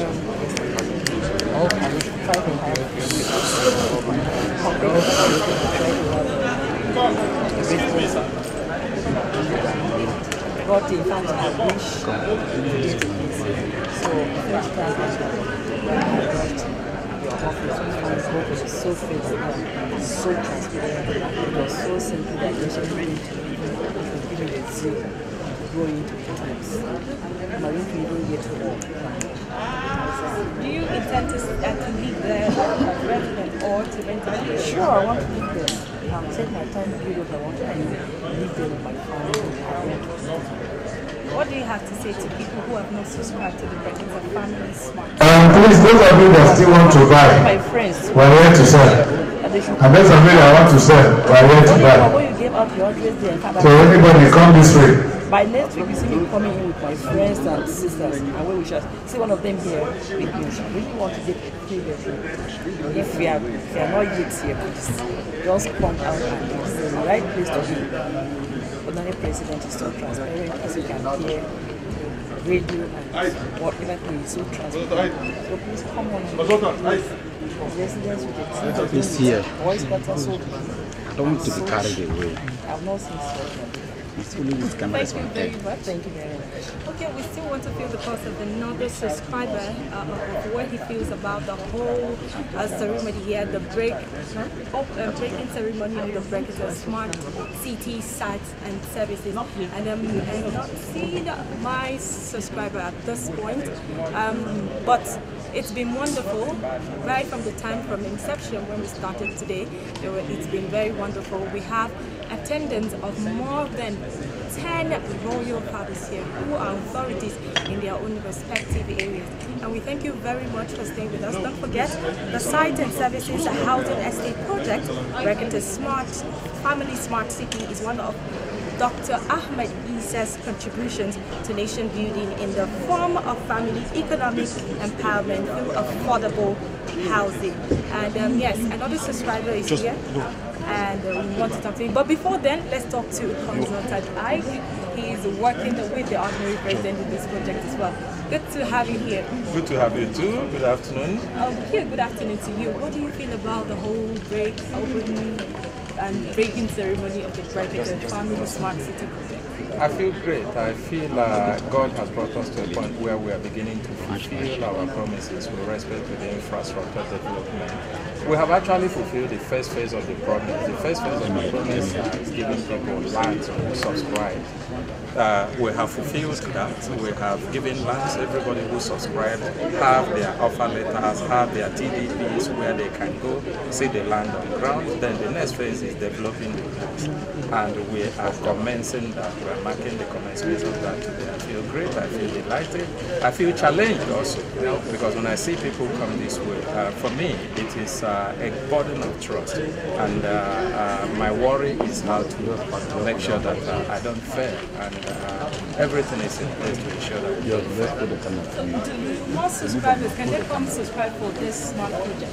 Yes, they can. There are rare opportunities to subscribe. It goes in two ways. Either people subscribe through those who want to resell their own products and services, or probably in the future, we may also have some additional openings for people to subscribe.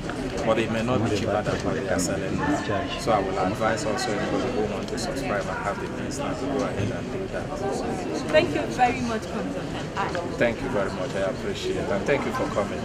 Thank you very much. And if you're just tuning in, this is Human Rights Radio and Television 101.1. My name is Mardia, and I'm at NAF Conference Center for the break opening of the Brexit Family Smart City, the project, which was actually founded by the ordinary president, Dr. Ahmed Issa. He's also the founder of Brexit Family and Human Rights Radio and Television. We have another subscriber here who's here to share his experience of the whole ceremony.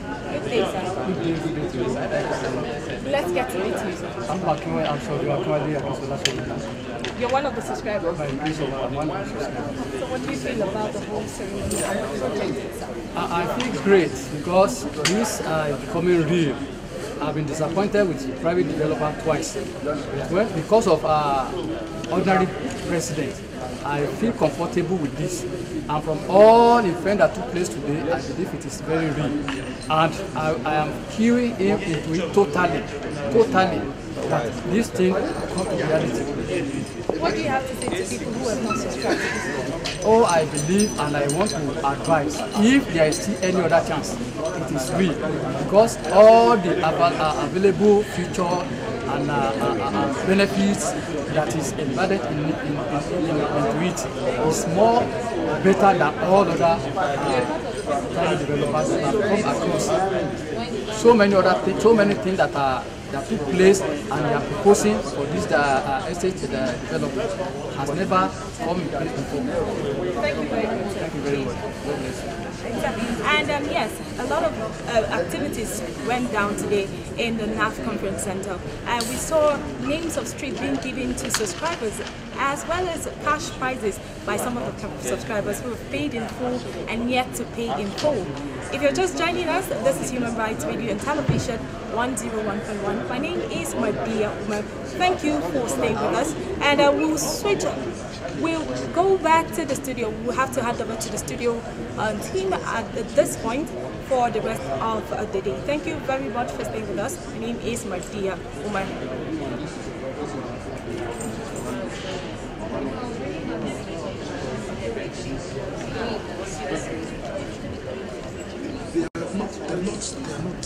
Continue. Okay, yes, we are trying to round up from the break open ceremony. They have gone. Okay. They have gone. They have gone? Yeah. So thank God. Can you imagine? Okay. We've switched, thank God.